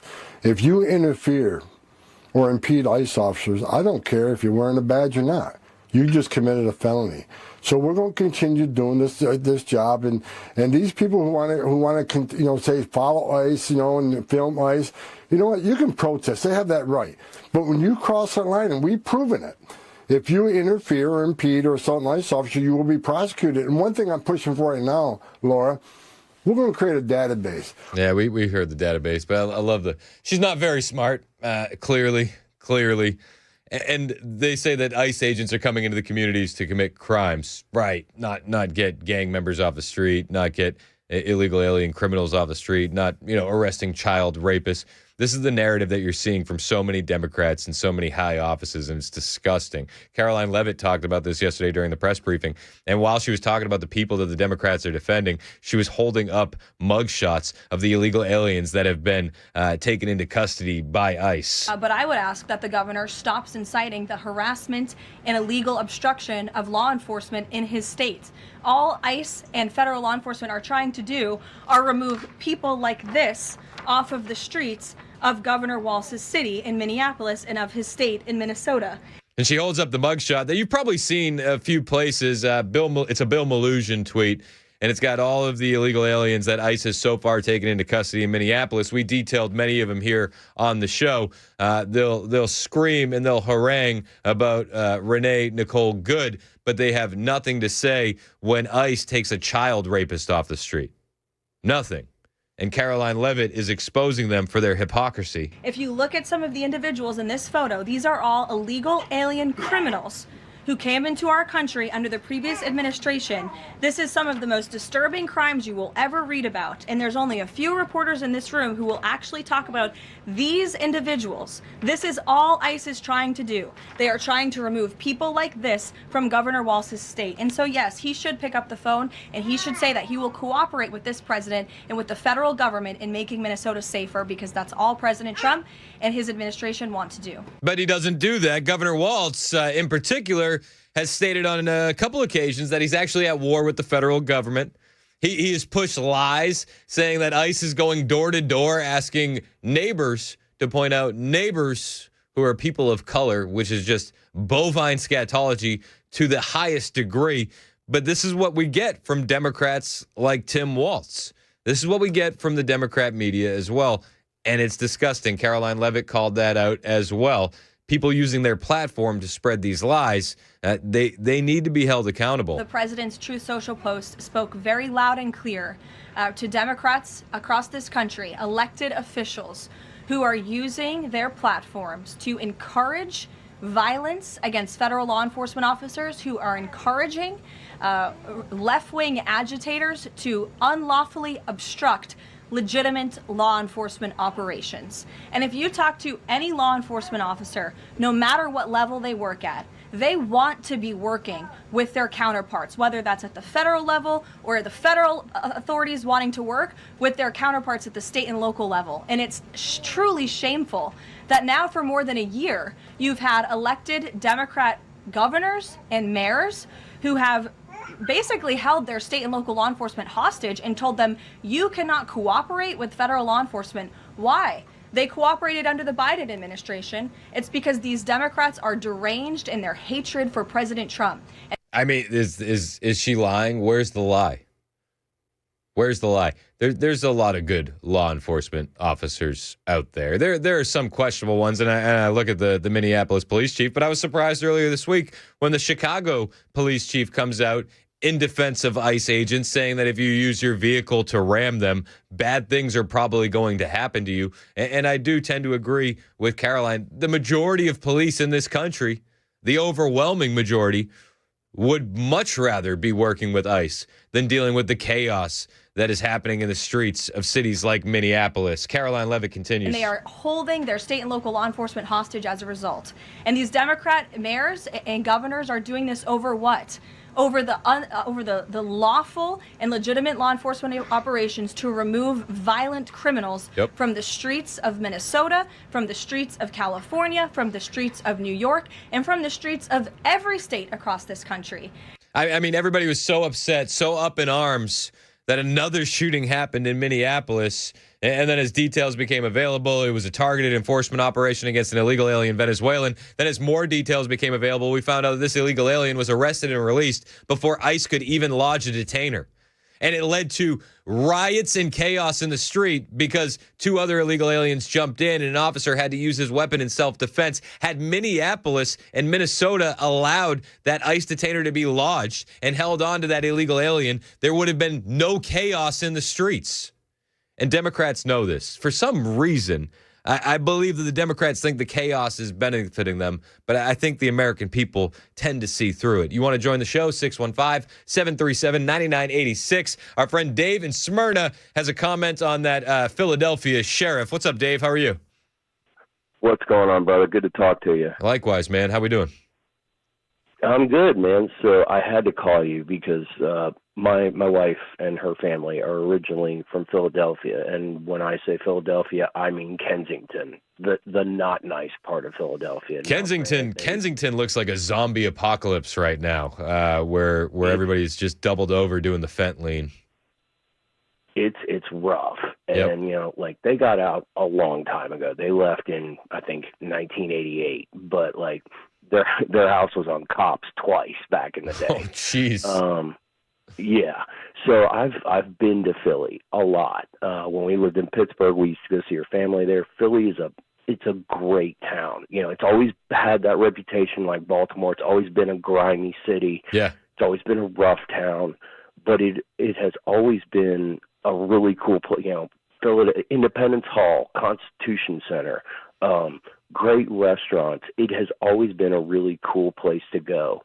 But since Krasner got put in, it's gotten, it used to be that there were parts where you could go that you didn't have to worry about. You keep your head on a swivel, but by and large, you didn't need to worry about things happening. And this is the same DA. Anymore. This is the same DA that the Philadelphia sheriff is praising. We got Larry Krasner, and he's going to let us arrest ICE agents. Oh yeah, and she is what happens when she's an elected law enforcement official. She's a sheriff, and are we surprised? These are the same people that elected Larry Krasner. Yep. So, I wish I could say I was surprised, but the breathtaking stupidity of her comments reflects the limitless ignorance of her constituents, and it's sad. Well, because there are parts of that city where, South Philly, where the Irish and the Italians live, where, if you remember when the Summer of Love happened, there were riots all over that city, except for South Philadelphia. Yep.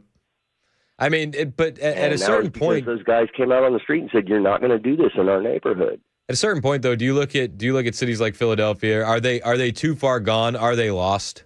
Yes.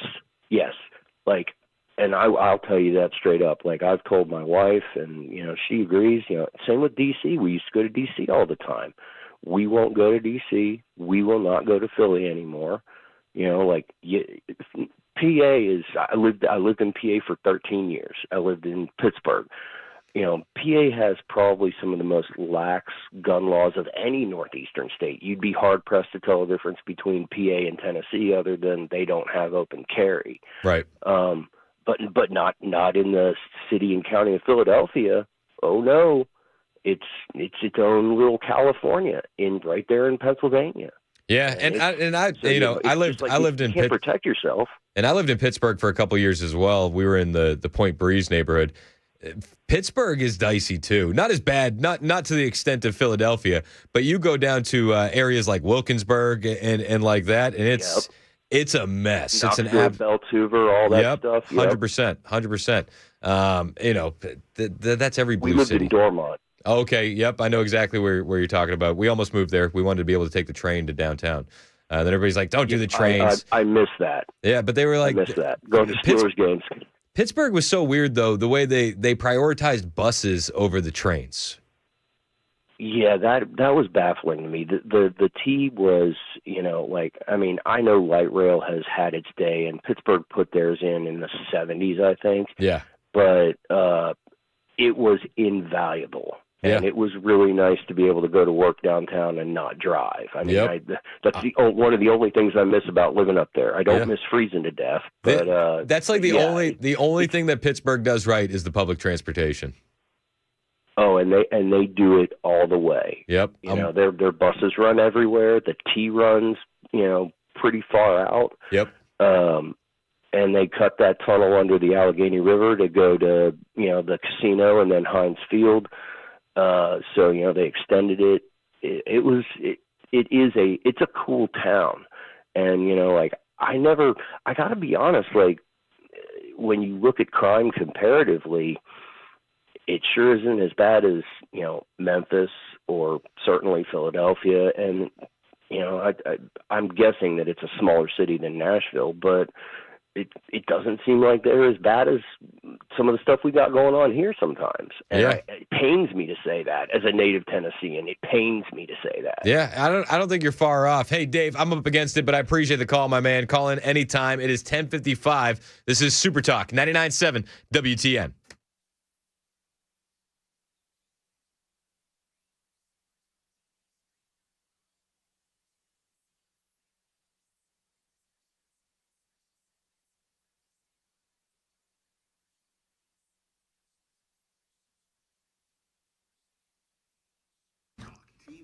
Hey, if you're a gun owner in Middle Tennessee, you got to know about my friend Aaron Parker over at Parker Safes and Vaults in Shelbyville. What's up? It's Chris Hand.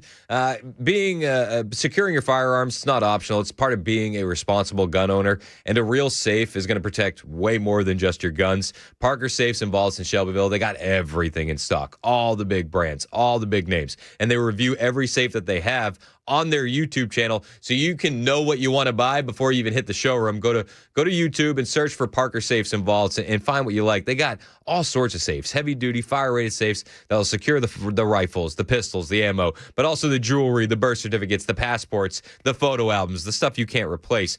Aaron Parker knows security. He's a veteran with Air Force Security, Park Ranger training, and he and his sons do all the deliveries, all the installations. They serve it to themselves. Discreet, careful, professional. These guys are the best. If you need a safe, shop at a Christian-run family business. Shop at Parker Safes and Vaults, 931-842-6445, or go to parkersafes.com. Parker Safes and Vaults, protecting everything that matters. parkersafes.com.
It is 11 o'clock on the dot. I'm Ken Weaver with your top stories. Got the full forecast coming up in 5 minutes. Looks like there might be some rain on the way.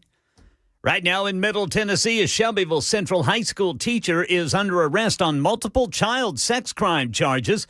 Police say 43-year-old Brian Allen Whittinghill is accused of having inappropriate contact with two teenage girls over several years Investigators say the alleged behavior started in 2023 and continued into this year. Whitting Hill is now on administrative leave. School officials there in Shelbyville say the incidents did not occur on campus. Election 2026, Tennessee U.S. Senator Bill Hagerty filing his paperwork today to run for re-election, making the exclusive announcement on the Dan Mandis Show this morning here on WTN. Most challenging thing I've ever done when I did it back in 2020. But now it's my opportunity to run for re-election and really shift into the next gear for the people of Tennessee. It's been the honor of a lifetime. Hagerty points to the cooperation of Tennessee officials with ICE for the program's success in Memphis compared to chaos in Minneapolis. Nashville's new 29-member Community Safety Task Force, its first meeting in the books. They held it last night. Their goal is to recommend ways to reduce violence by addressing the root causes behind it. Here's Channel 4's Braden Ross, who was there. Representatives from community organizations and city government services sharing what they're focusing on as they take on this task. Homelessness as a public health crisis. The divestment of our communities, right? The fact that they're living in food deserts. People being worried about citizenship status. Look at the cruelty that children in our city are witnessing and experiencing. Tackle homicide like we have suicide. Between now and June, the group will collect community feedback and write up a report to present to the mayor.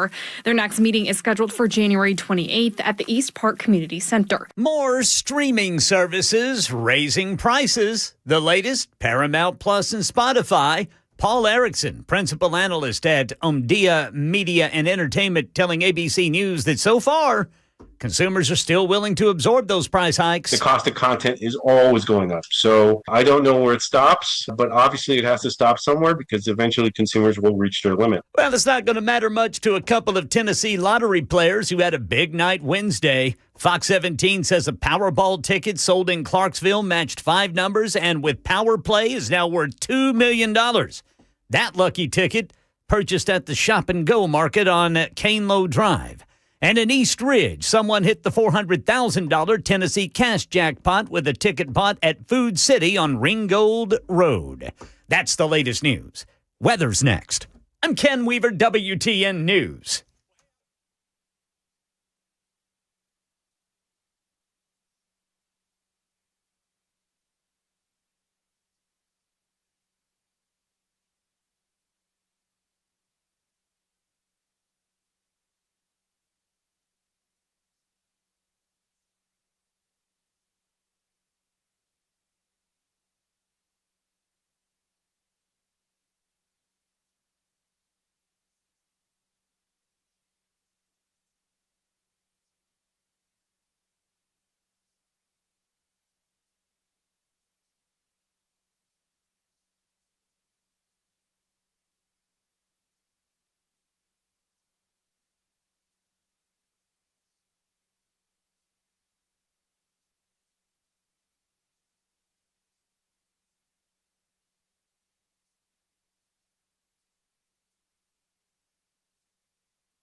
It's true. It's 11:05 on Super Talk 99.7 WTN. Hey, how are you? It's Chris Hand. Show's brought to you by our friends at Better Water LLC. Water filtration systems, water softeners, betterwater.com. You can listen to us, iHeartRadio, tune in, the FM dial. You can watch us, and I hope you do watch us on YouTube and Rumble. Hit like, hit subscribe. It's free to do. Help us grow that digital footprint of the radio station. You guys have been awesome lately on the streams, man. So thank you so much for joining us over there. We get a little bit more unhinged in the YouTube chat. You're welcome to join the show on the text line, the phone line. Both are open to you. What does Murphy say? Let's turn the monologue into a dialogue. Sometimes I'll steal Matt Murphy lines, but I always give him credit. And I know not to say his name 3 times, or you get a call. You got one more. I know. That's why I stopped. Who? Either that or he just appears right next to you. Yep. Just boop. It's the best. Matt Murphy is actually going to be on the new episode of Mostly Peaceful with Dan and Chris, now featuring Matt Murphy tomorrow morning on YouTube. I'm excited for it. We talked about how much money he's spending to furnish Murphy-Lago. Yeah. Yeah, it's a lot. It's a lot of money. It's a lot of money. We played a little Price is Right, trying to guess some answers. Yeah, and then they all made fun of me. But so here's the thing. And I don't want to give away the podcast, but we try to figure out how much money Murph has spent on furnishing Murphy-Lago.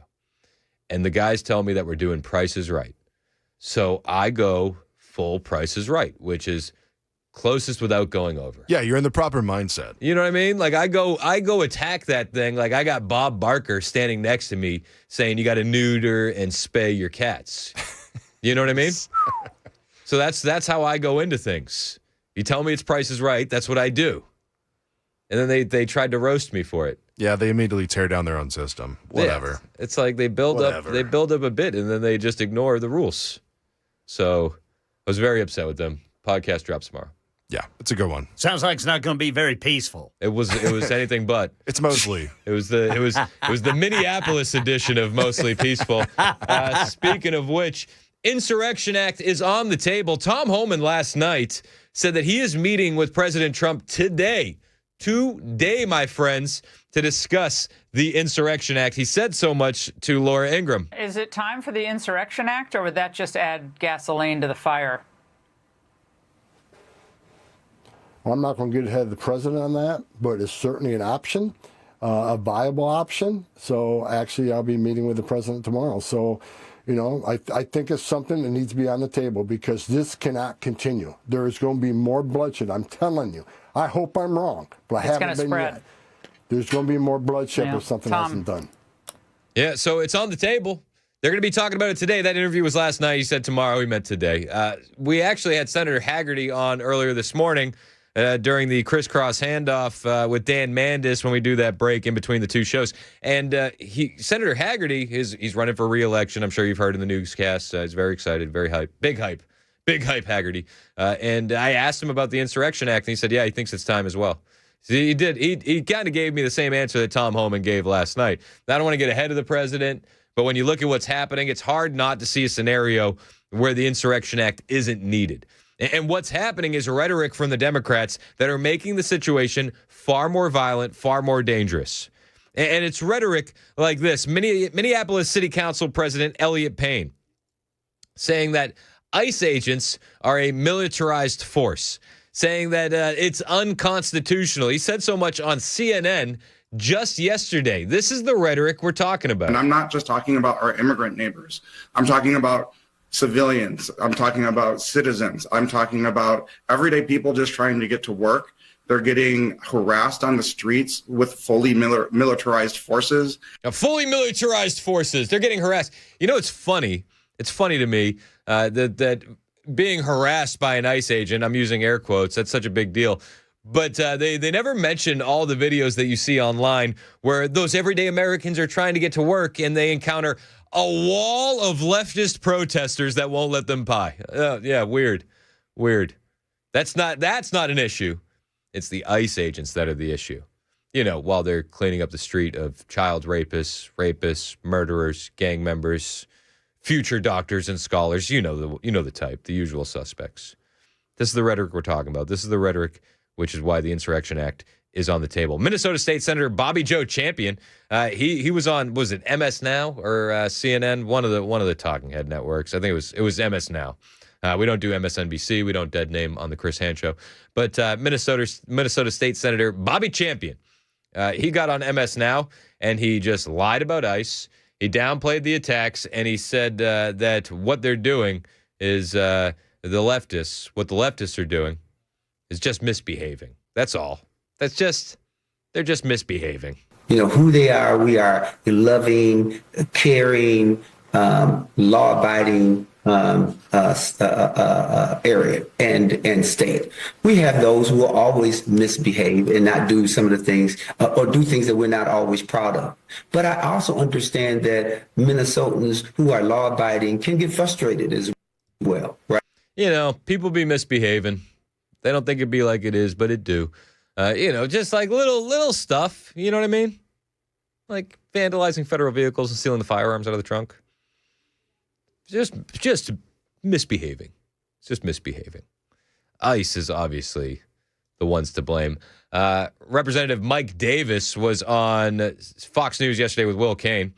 And, just Mike Davis, not Representative Mike Davis. Mike Davis was on Fox News yesterday with Will Cain, calling on the president to invoke that Insurrection Act to take care of what's happening in Minnesota. Fry, who think that they can, by force, resist these immigration efforts. That is textbook insurrection. That is textbook seditious conspiracy. Those are very serious federal felonies, along with assaults on law enforcement, along with harboring illegal aliens, along with conspiracy.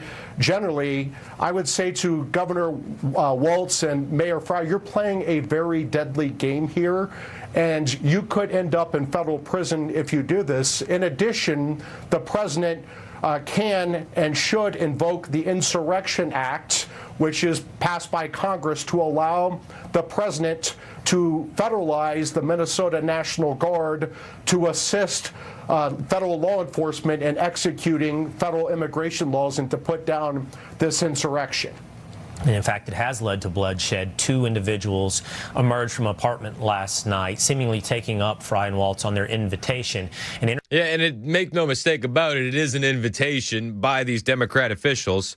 It seems like they're giving carte blanche for lawlessness in that state. And we learned more about those individuals armed with the shovel and the broomstick who attacked the ICE agent in a targeted enforcement operation that led to those riots where they were vandalizing federal vehicles.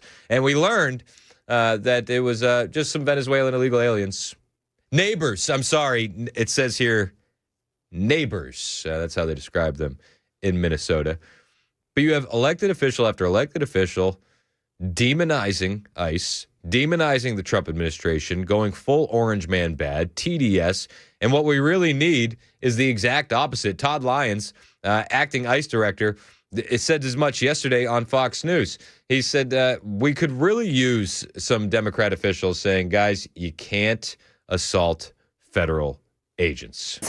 Sir, when you look at that, you see, that case, they believe that it was a locked case with guns inside. Alexis said they're not sure if that was a federal vehicle or not. Do you know, was that a federal law enforcement vehicle that was broken into? Yeah, Martha, without getting too much into the investigation, it was a federal vehicle. But just to the point, that is not peaceful protesting. That's not what the governor, that's not what the mayor is calling for. That's anarchy, plain and simple. That's impediment.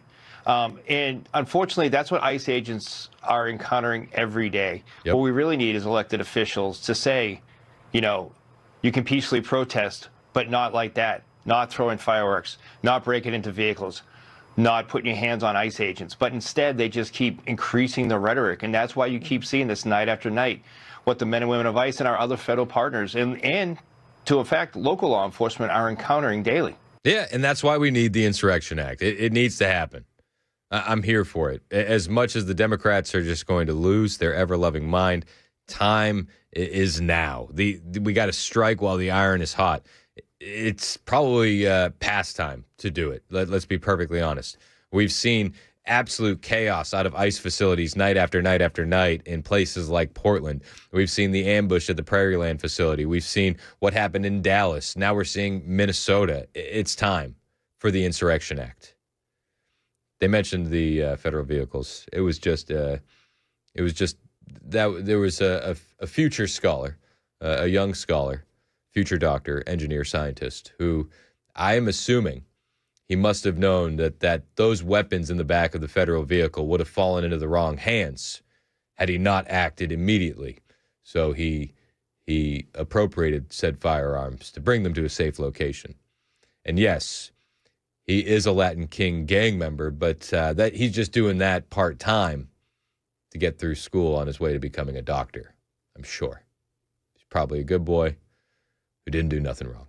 You sure about that? Well, that's what I'm being told by many. Allegedly. That's what I'm hearing from the Democrats.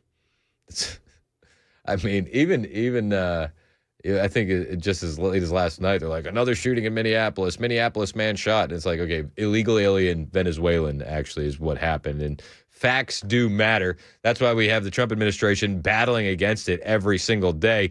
It was just yesterday, Caroline Leavitt broke down the facts of that latest shooting in Minnesota. This is her at the press briefing just yesterday. To your first point, I think I've addressed that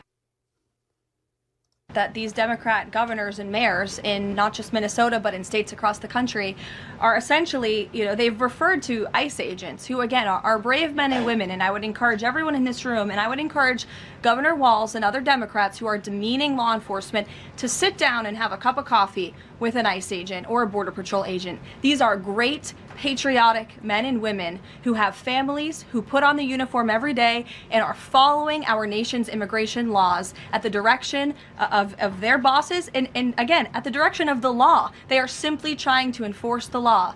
And the Democrat Party has demeaned these individuals. They've even referred to them as Nazis and as the Gestapo. And that is absolutely leading to the violence we're seeing in the streets. If you look at some of the images out of Minneapolis last night, look at this vehicle. Look at what it says. It says F ICE. You have these individuals who are putting their middle finger, proudly so, at the camera. Another ICE individual, a vehicle that was vandalized last night by these left-wing agitators. Well, hold on. How do we know that these aren't art students? Let's give them the benefit of the doubt, like the Democrats would like us to. They weren't vandals. They're young scholars. Future artists, and that's what they were working on, their art, apparently. People don't do this without encouragement from people in power who make them feel like it's okay. Here's another one, and I'm pretty sure this car, you can't see it, said the best agent is a dead agent or something to that effect. Young poets, if you will. There was artists and poets protesting the militarization of their streets. This is despicable rhetoric that we're seeing, and the media is absolutely complicit in this violence, because if you look at the headline from CNN, protests erupt after federal agent shoots man in Minneapolis, that is not the story, that is not the truth. If you actually want to know the truth, you can look at what the Department of Homeland Security released, which is that this ICE agent was executing a targeted operation against a Venezuelan illegal alien who was unlawfully present in the country. You say Venezuelan, they say Minneapolis, man, tomato, right? I mean, but how many times have we seen that? It's just a Maryland dad. It was just a mom who was in the wrong place at the wrong time, dropping her kids off at school and got, she was just spooked. She was trying to get out of there. Who fled by car and then fled by foot. And when this ICE agent tried to detain the individual, 3 more of his comrades came rushing out of a house and started ambushing and attacking the ICE agent. They used a shovel or a broom to smash his face in. And so, yes, that agent had to use self-defense and take up his weapon to protect his own life. That is what's happening on the streets of Minneapolis. That's what's happening on the streets, unfortunately, of these Democrat-run cities and states where you have elected officials who are encouraging such violence against our brave men and women in law enforcement. And, she blames the media, and you guaranteed there's some members of the media inside that press briefing who are like, got my headline, Caroline Leavitt defends militarized Nazi Gestapo. All right, send it to print, boys. That's gold. It's gold. Young poets Young poets and artists in Minneapolis hit with pepper balls by militarized force. Print it, boys. It's insane. Caroline Levitt, she's a beast. It's insane that we have to have this level of elementary explanation for what's going on. But if we don't debunk the lies of the left, they're just going to continue to spread. Shout out to Caroline Levitt. She was a beast yesterday. An absolute beast. On the way, we'll talk a little bit more. Fraud investigations are ongoing. This is the root of the issue here in Minneapolis, Minnesota. Don't you know? Nick Shirley's been on the ground, but we're learning a lot more about the fraud and some steps that they're taking when it comes to the millions of dollars in cash being flown out of the airports. We'll talk about that on the way. This is actually a really interesting development from Treasury Secretary Scott Bessent getting to the root of the fraud in Minnesota. That's coming up next on Super Talk 99.7 WTN.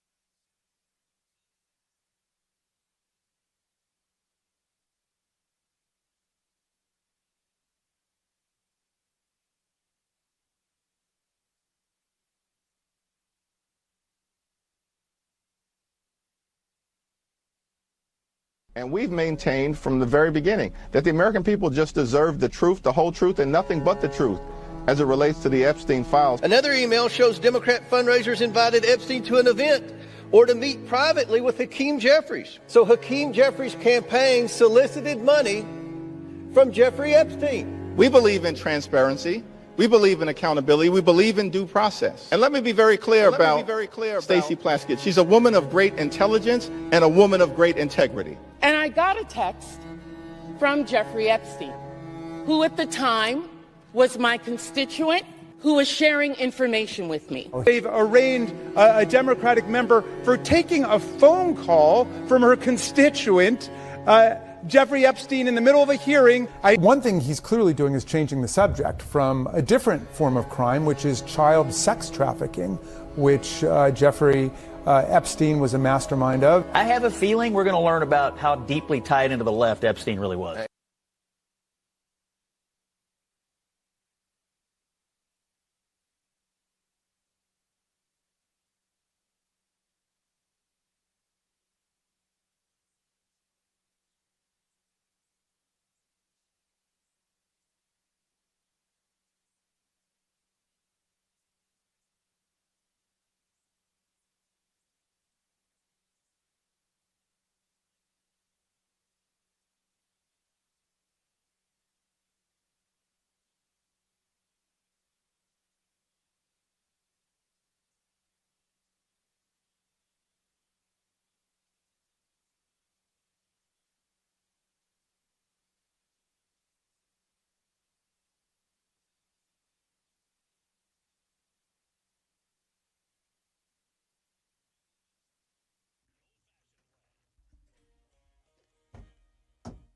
Drivers got a crash in Murfreesboro, and it is blocking the left 3 lanes of 24 eastbound right before Old Fort Parkway.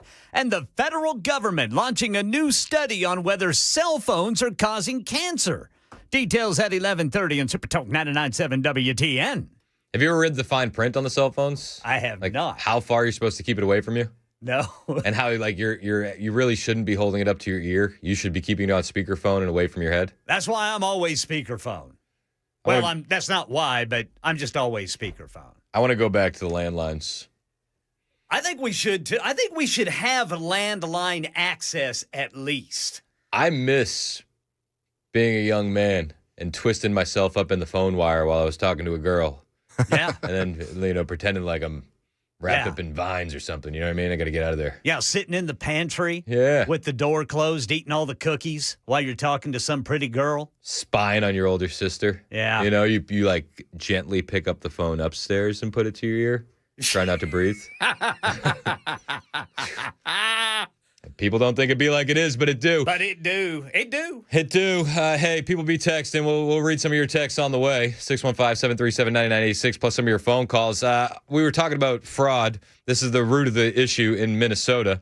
This is why the Democrat officials are loving what is happening there, because it's taken a lot of people's eyes off the prize. Last night on Jesse Waters, it was confirmed $700 million in cash transported out of the Somali-dominated Minneapolis airport. I always want to do the Dr. Evil and put my pinky up to my lip when I say that much money. How about new? All right, I won't. This is Jesse Waters' report last night. Millions of dollars quietly moving through Minneapolis, heading straight to the Middle East. Homeland Security sources tell Primetime $700 million in cash was flown out of the Minneapolis airport in just the last 2 years, stuffed into luggage. That's 100 times more cash than what was moved out of JFK, Atlanta, and Dallas. To put it into perspective, Atlanta is the busiest airport in the United States. Minneapolis, 17th, with a quarter of the flights. Yet 100 times the cash is leaving the country. And it's not just Minneapolis. Investigators following the money trail backward, and they found another hub in Columbus, Ohio. Weird. Now, I don't know if you pay attention on the internet, but I do. And a lot of people in Columbus are saying we have the same problems as Minneapolis because of the large influx of Somalis that we have in this area. Same kind of daycare fraud, same kind of welfare abuse. And people have been clamoring in Columbus for Nick Shirley to go there next. I've seen video after video like, please, Nick, do Columbus next. They got the same issues. Officers tracked $136 million in cash leaving the Columbus airport in 2023 alone. You know who lives in Columbus? Somalis. Lots of them. They have the second largest Somalian community in America. Second to Minneapolis, of course. Probably just a happy little accident. That's just a coincidence, right? That's a coincidence, right, guys? Right, guys? Well, the administration is not playing games. Treasury Secretary Scott Bessent has taken a new plan of attack. He's going to be geo-tracking the money being deployed out from Minneapolis-St. Paul. And the Somalis in the area, you could imagine they're a bit panicked by this development. There's a woman there, State Representative Kristen Robbins. She is running for governor. She's a Republican. She has been yelling and screaming about the fraud in Minnesota. I don't know if she has a serious chance of winning governor. At the end of the day, I'm just glad that it's not going to be Tim Walz after this next election. But she was on Jesse Waters as well, talking about the geo-tracking of the cash that's being deployed in Minnesota. We're so grateful for the partnership of Secretary Bessent and the Trump administration. So he started a new program where they're going to limit cash out to $2,000 a person, which is going to be a dramatic change for a lot of people. And they're also going to be geo-tracking all the cash that's leaving the Hennepin County or Ramsey County, which is where, a lot of this population lives. And so that will really help, because before they hadn't been tracking where the money went. And once it got to Dubai, they assumed, it was hard to track because it was going through the Hawala network. Do you think Walz knew, or is he just an idiot? It's been so widely reported, there's no way he couldn't have known. It's been known since his first year in 2019. There was an OLA report at that time that thought there would maybe be $100 million in child care fraud and talked about the ties to terrorism, and that whistleblower was ignored and hounded, actually retaliated against. So everyone's been willfully turning a blind eye in the Walz administration. Or you're told if you don't turn a blind eye, we're going to label you a racist and a bigot. You know, this is the thing. They've used these insults and these terms so much that they've completely devalued them. And now it's like if you're not getting called a racist or bigot, you're probably doing something wrong. Interesting development. Looking forward to seeing where this goes. Geo-tracking the money coming out of Minnesota. It's 11:30. Super Talk, 99.7 WTN.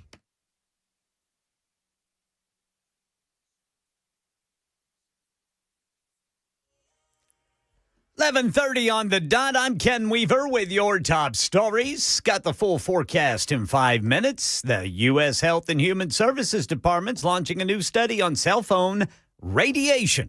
Officials say the research will focus on possible links to neurological damage and cancer concerns long raised by Secretary Robert F. Kennedy Jr. The move comes as the FDA quietly removed older web pages saying cell phones are not dangerous. Other federal agencies, though, still say there's no credible evidence connecting cell phone use to health problems. I guess we'll find out. Here in Middle Tennessee, a Bedford County teacher facing serious charges after an investigation by Shelbyville police. Detectives arrested Brian Allen Whittinghill, a history teacher at Shelbyville Central High School, on 7 counts of sexual battery by an authority figure. Police say the allegations involved 2 teenage girls. And election 2026, Tennessee U.S. Senator Bill Hagerty going for a rerun. He tells WTN's Nashville's Morning News with Dan Mandis he's filing paperwork today for re-election after having learned big lessons about how Democrats operate in his first term. At one point, they tried to put something through when Joe Biden was president that would have allowed them to completely reprogram ICE to a transit bureau to bring people more rapidly into the country. My staff found that using a fine-tooth comb on page 87 or whatever it was of an appropriations bill, and we got it out of there. Hagerty says he supports President Trump's use of the Insurrection Act to quell the violence over ICE operations in Minneapolis. Prices for streaming movies, TV, and music headed up again. Latest price hikes coming from Paramount Plus and Spotify. Paul Erickson, principal analyst at Omdia Media and Entertainment, telling ABC News there may be more room for even more increases. Our social fabric right now, psychologically, these streaming services are being seen as a utility, an indispensable thing that people will pay for every month. So it might be quite a while before people give up their grip on subscriptions, even as prices rise. So according to federal data, U.S. streaming subscription prices rose 29% from December 2024 to December 2025. That's the latest news. Weather's next. I'm Ken Weaver, WTN News.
All right, so anyway, Canada.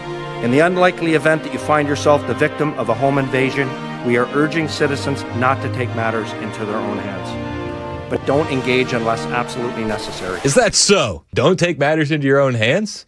Bro, they're in my living room. We urge you to call 911 and do everything you can to keep yourself and loved ones safe until police arrive, and be the best witness possible. Oh, be the best witness possible. As your wife is being beaten by home invaders, you're being tied up. Just call Lee, chip in, and be a great witness.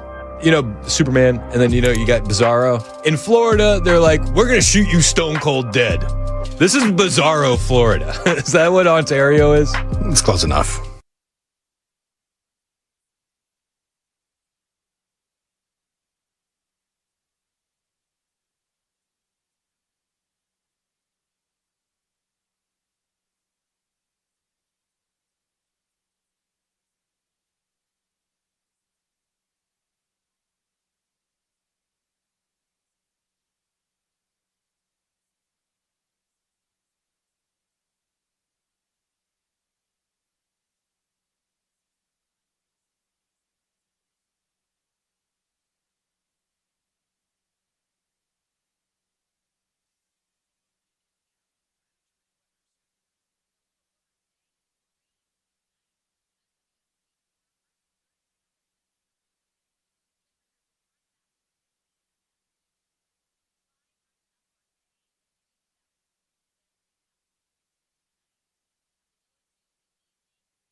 It's 11:36, Super Talk 99.7 WTN. My name is Chris Hand. Show's brought to you by Better Water LLC, water filtration systems, water softeners, betterwater.com. Is Ken Weaver still back there?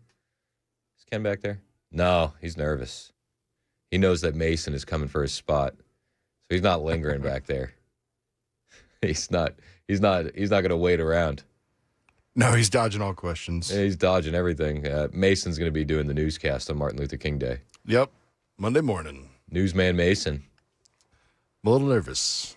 Dude, that's what you need for your social media handle. It just needs to be Newsman Mason now. That would be good. It flows. It does flow really well. I'm telling you.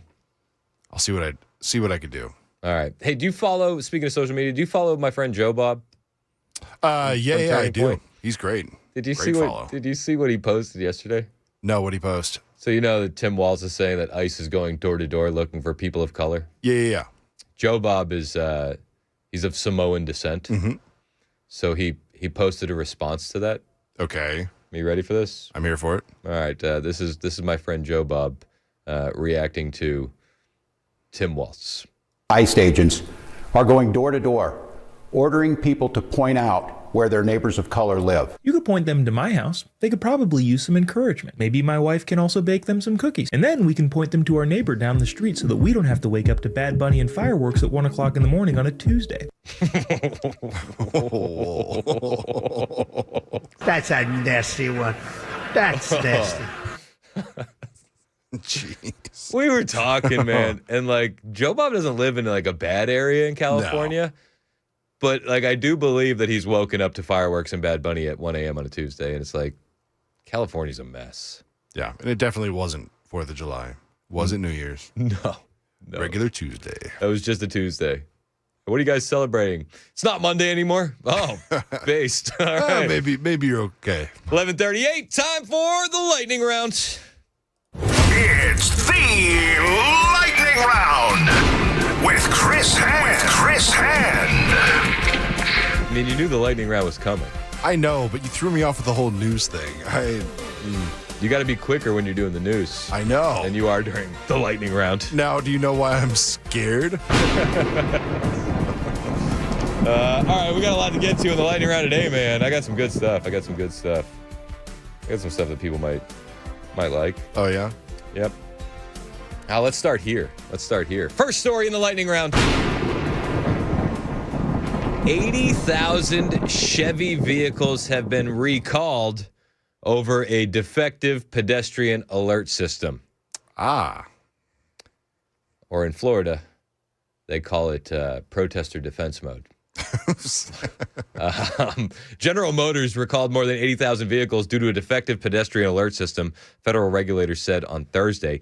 The National Highway Traffic Safety Administration said that some 2025-2026 Chevy Equinox EV vehicles have failed several safety standards. GM discovered that the pedestrian alert sound system in the vehicles may have an incorrect software calibration, which means they would not be able to produce exterior sound at required relative volumes when the vehicle is traveling from stationary to 6.2 miles per hour.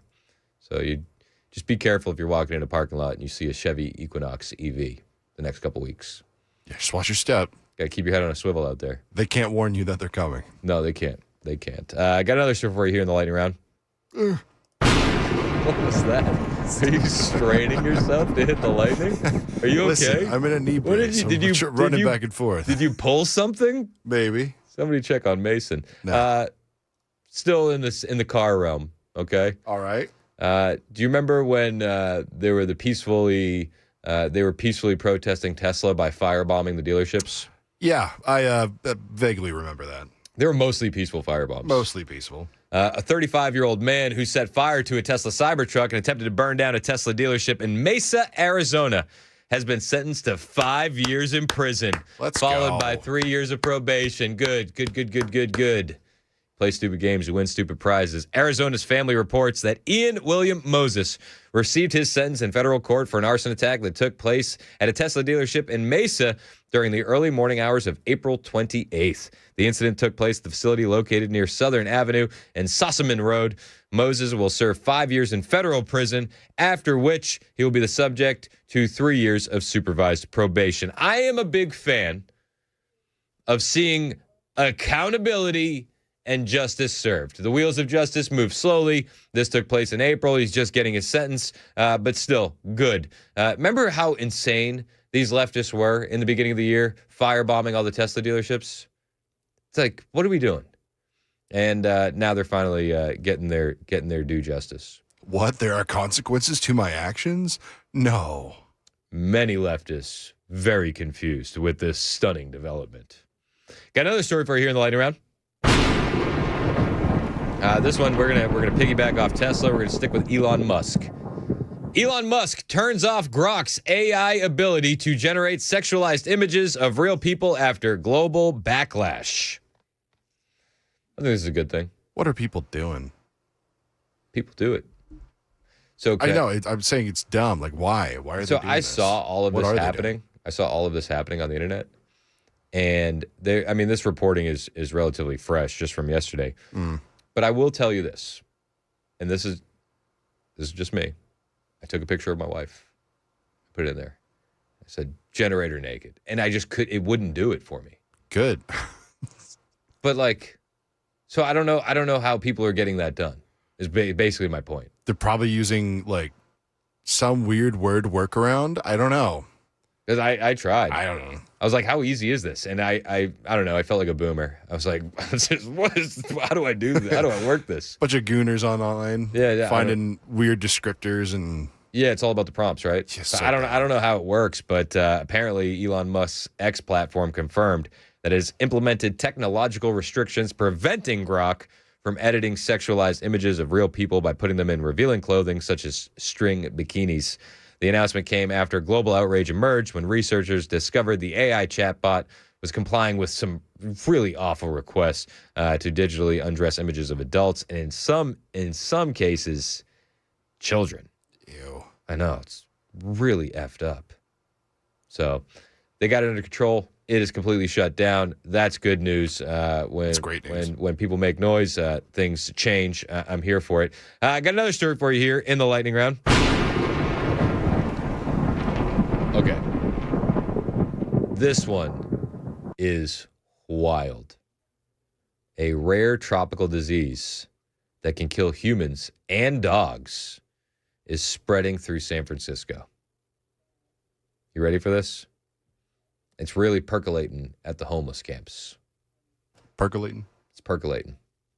A rare tropical disease, Daily Mail has a report, rare tropical disease that is fatal to humans and dogs is plaguing California homeless encampments. Berkeley City sounded alarms on Monday by issuing a public health warning after 2 dogs in an encampment on Harrison Street tested positive for the bacterial leptospirosis. Leptospirosis is a blood infection rarely seen by doctors in the U.S. and is usually associated with tropical conditions. You know, Gavin Newsom likes to tell us that California is a leader in the nation, and they are. They're a leader in leptospirosis. The bacteria is commonly spread by rats through their urine and feces that contaminates the soil and then gets picked up by humans and dogs. This is just gross. It's just gross. Nasty. Despite its rarity, the infection is often associated with homelessness and homeless encampments. Just another reason you shouldn't let homeless encampments thrive in your community, as if you needed another one. Despite its rarity, the infection is often associated with homelessness and homeless encampments. UCSF infectious disease expert Dr. Monica Gandhi told KTVU. She said, and you know how I know she's a liberal? Let me read you your statement. You'll know. You'll know. As soon as you see the word, you'll know. As a result, the unhoused are particularly affected. Does anybody actually say unhoused in conversation? It's just liberals, right? Yeah, I think it's just liberals. Why? What's wrong with homeless? It's just... I feel like unhoused is more insulting than homeless. Yeah. Right? Yeah, I agree. I don't know. I predict lockdowns coming in California. You want to know why? Why? The disease is usually asymptomatic. Oh, no. But if symptoms present, it's usually flu-like in nature and can be treated with common antibiotics. So, I mean, just judging from past lockdowns, this fits all, it checks all the boxes. I mean, as long as the tents are 6 feet apart and they wear their masks. This is true. And they what they need to do is make sure that they have clear arrows on which way to walk through the homeless encampment. Yeah. You can't have two-way traffic. Absolutely not. And make sure those homeless people are sitting down if they're going to take off their masks. Sitting down at a public restaurant where they can eat. Some symptoms include fever, red eyes, headache, muscle aches, and can lead to severe and potentially fatal symptoms, the notice said. Why haven't we locked down the country already? Inquiring minds would like to know. I demand lockdowns. I'd make that deal. We can't even open up the country until there's a free vaccine for everyone, right? Right? Who wouldn't want a free vaccine? You want that deal? I'd take that I'll make that deal. How about you bitch? You make that deal? I'd make that deal. I don't blame you. Damn good deal. Well, I'm glad we're all in agreement. The country is locked down until further notice, until we get leptospirosis under control. No! As the city further investigates the spread, the notice said any RV in the encampment that is discovered to have rat infestations will be demolished. So, all of them? So all of them, right? Every single one. All of them. Allegedly. Allegedly. Allegedly. The health crisis comes during a legal battle over the encampment, as officials tried to clear out the site in June, but homeless advocates pushed back. Said, how dare you try to deprive these unhoused individuals of their leptospirosis? You stupid bigot. Why would you take that from them? Federal judge gave a temporary injunction, a court order that prevented the city from sweeping the area until disabled residents were placed elsewhere. It says attorney Anthony Prince, who is representing the homeless union. What? What? I didn't read this far down, actually, before I did the lightning round. There's a homeless union? There's got to be. They organize somehow. The homeless union. That's funny. The homeless union believes the city is using the bacterial outbreak as an excuse to evict the residents, per the outlet. The homeless union believes that this is all a big scam to clear out the unhoused. It's a conspiracy. Yeah, I guess they unionize whenever you let them gather under bridges and whatnot. And don't solve the issues. Who's paying the dues in that union? Inquiring minds would like to know. Do I got time for one more story in the lightning round? I got time for one more story in the lightning round. This one's sad. I'll be honest with you. I loved this guy growing up for a couple different reasons. We'll get into it. Delonte West. Do you know the name Delonte West? That sounds really familiar. Former NBA player. He played with LeBron James on the Cleveland Cavaliers. He played on the Celtics for years. I actually, kid you not, I own a Delonte West Celtics jersey. Oh, cool. It's the St. Patrick's Day edition. It was a lot cooler back Way to go, brother Chris Hand. It was a lot cooler back in the day. Former NBA star Delonte West has been arrested again after allegedly robbing an individual of $23. What? Worth it. He earned $16 million over his career. And he has just been in a bad place, Delonte West, with drug abuse and schizophrenia. The former Celtics guard had a number of run-ins with law enforcement in recent years and extended that record last month after an incident in Fairfax County, Virginia. According to TMZ, law enforcement received a call from an individual who claimed that they had been robbed in the Bellhaven area and that the culprit had fled the scene. However, it emerged the culprit did not get far at all. When officers arrived, the individual identified a man standing across the street as the culprit. It turned out it was former NBA star Delonte West. The outlet claimed that West was taken into custody, released on $1,000 bond. Officials claim the amount he stole was just $23. He's due back in court in March, per the outlet. West has just been, dude, this poor guy has been spiraling. He has been in and out of treatment facilities since his NBA career ended. And he's just an example of like this drug addiction stuff and mental health. It doesn't give a damn how much money you have. It doesn't. Nobody cares. It doesn't. It'll affect you just the same. And Delonte West, he is back in the court system over $23. Man, so I loved this guy growing up. Again, I had his jersey, and then he left the Celtics and he went to the Cavaliers. And I was actually pretty upset about it. I don't know if you know this about me, but when I was younger, I was like the biggest Boston sports fan. Like I still have like my heartstrings still get pulled from my Boston sports, not as much as it used to, just because sports got super woke and ridiculous. And then all the betting scandals, I don't know. Sports is it's less fun. It's less fun than it used to be. But when I was a kid growing up in Massachusetts, I loved it. And when Delonte West went to the Cavaliers, I was very, very upset. And then a playoff series happened in 2007. Or was it 2007? I think I'm missing the year. But it was right before LeBron left the Cavaliers to go to the Miami Heat. And Delonte West was playing with LeBron on the Cavaliers. And the rumor was that LeBron left the Cavs because Delonte West had an affair with LeBron's mom. Oh, wow.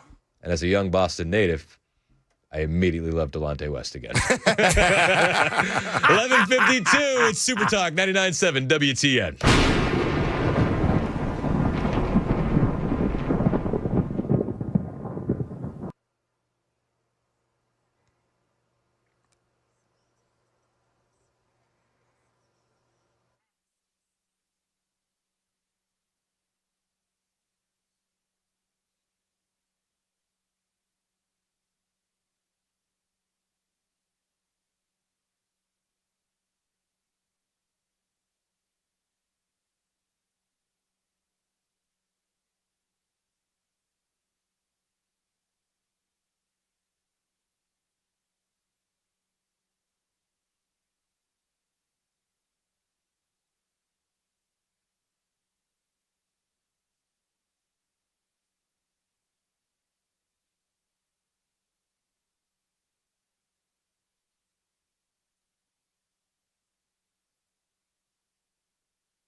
It's 11:57, Super Talk 99.7 WTN. My name is Chris Hand. Show's brought to you by Better Water LLC, water filtration systems, water softeners, betterwater.com. Before I get out of here, don't forget another edition of Mostly Peaceful dropping on the YouTube channel tomorrow morning. We talk about everything Minneapolis. Chad Benson's in studio. What's up, Chad? How are you? What are you up to, man? Just getting ready for the weekend. I'm big hype. You big hype? I'm big hype. We are very big hype. Do you have any plans for the weekend? Playing pickleball tomorrow with my good buddy Keith over there at Contours. We're going to have. We invited Matt and everybody, but Matt couldn't go because something about moving or something. Murphy-Lago. Yeah, Murphy-Lago. That's what Jay Harper came up with that. I love that. I'm running with it. I think that's the best. We were talking yesterday. He goes, so my wife took the dogs to her dad's house for a couple days and goes, the funny thing about dogs is they're not very bright and they have no idea they're never going back to that house ever again. They're going to get there and go, where are we? What is this about? Yeah. Yeah, Murphy-Lago. I'm a big fan of that. I love that. What news stories are you paying attention to? Well, now that I know the Delonte West thing, man. Whew. I mean, it breaks my heart for that poor guy. You think about, 12 years ago, that guy is, playing professional basketball, and now a disaster. Stealing $23. You make $16 million in your career, and you got to rob somebody for $23. I know. That's insane. Oh, my God. That is insane. Remember when Latrell Sprewell was arguing with his coach about his money? He said, how'd somebody live off $24 million a year? Oh, my gosh. Basketball guys are wild. Do you remember Stephon Marbury eating Vaseline on that live stream? He's so weird, dude. That guy, he's just... He ate Vaseline? Yeah, Starberry. Yeah, Stephon Marbury. Goodness. He ate Vaseline.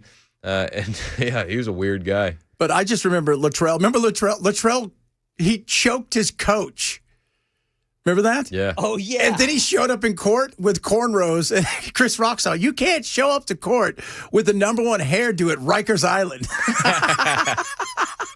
Stephon Marbury, one time, my brother-in-law, but he was just one of my buddies, my best friends. He was going to go overseas. He was going to Afghanistan for a tour. So we went to a Celtics preseason game, and we were playing the Knicks. So we got as close as we could, and we started heckling them during a preseason game. And I'll never forget it. Like, we were loaded. It was bad. And then Stephon Marbury was the voice of reason because he turned around and looked at us. He goes, guys, it's preseason. And we're like, you're a bum. You're a bum. He was a legend, though, in street ball. And what he did for the kids with those sneakers, how good cheap. sneakers. He was the first one to think about the sneaker thing. 100%. Big fan of that. What do you got coming up? We'll talk a little bit about, I don't even know. I had some stuff to talk about, but we got into basketball, and I just kind of forgot it all. Who knows what we'll talk about? Chad's in next. You'll have to wait and see. It's Super Talk 99.7 WTN.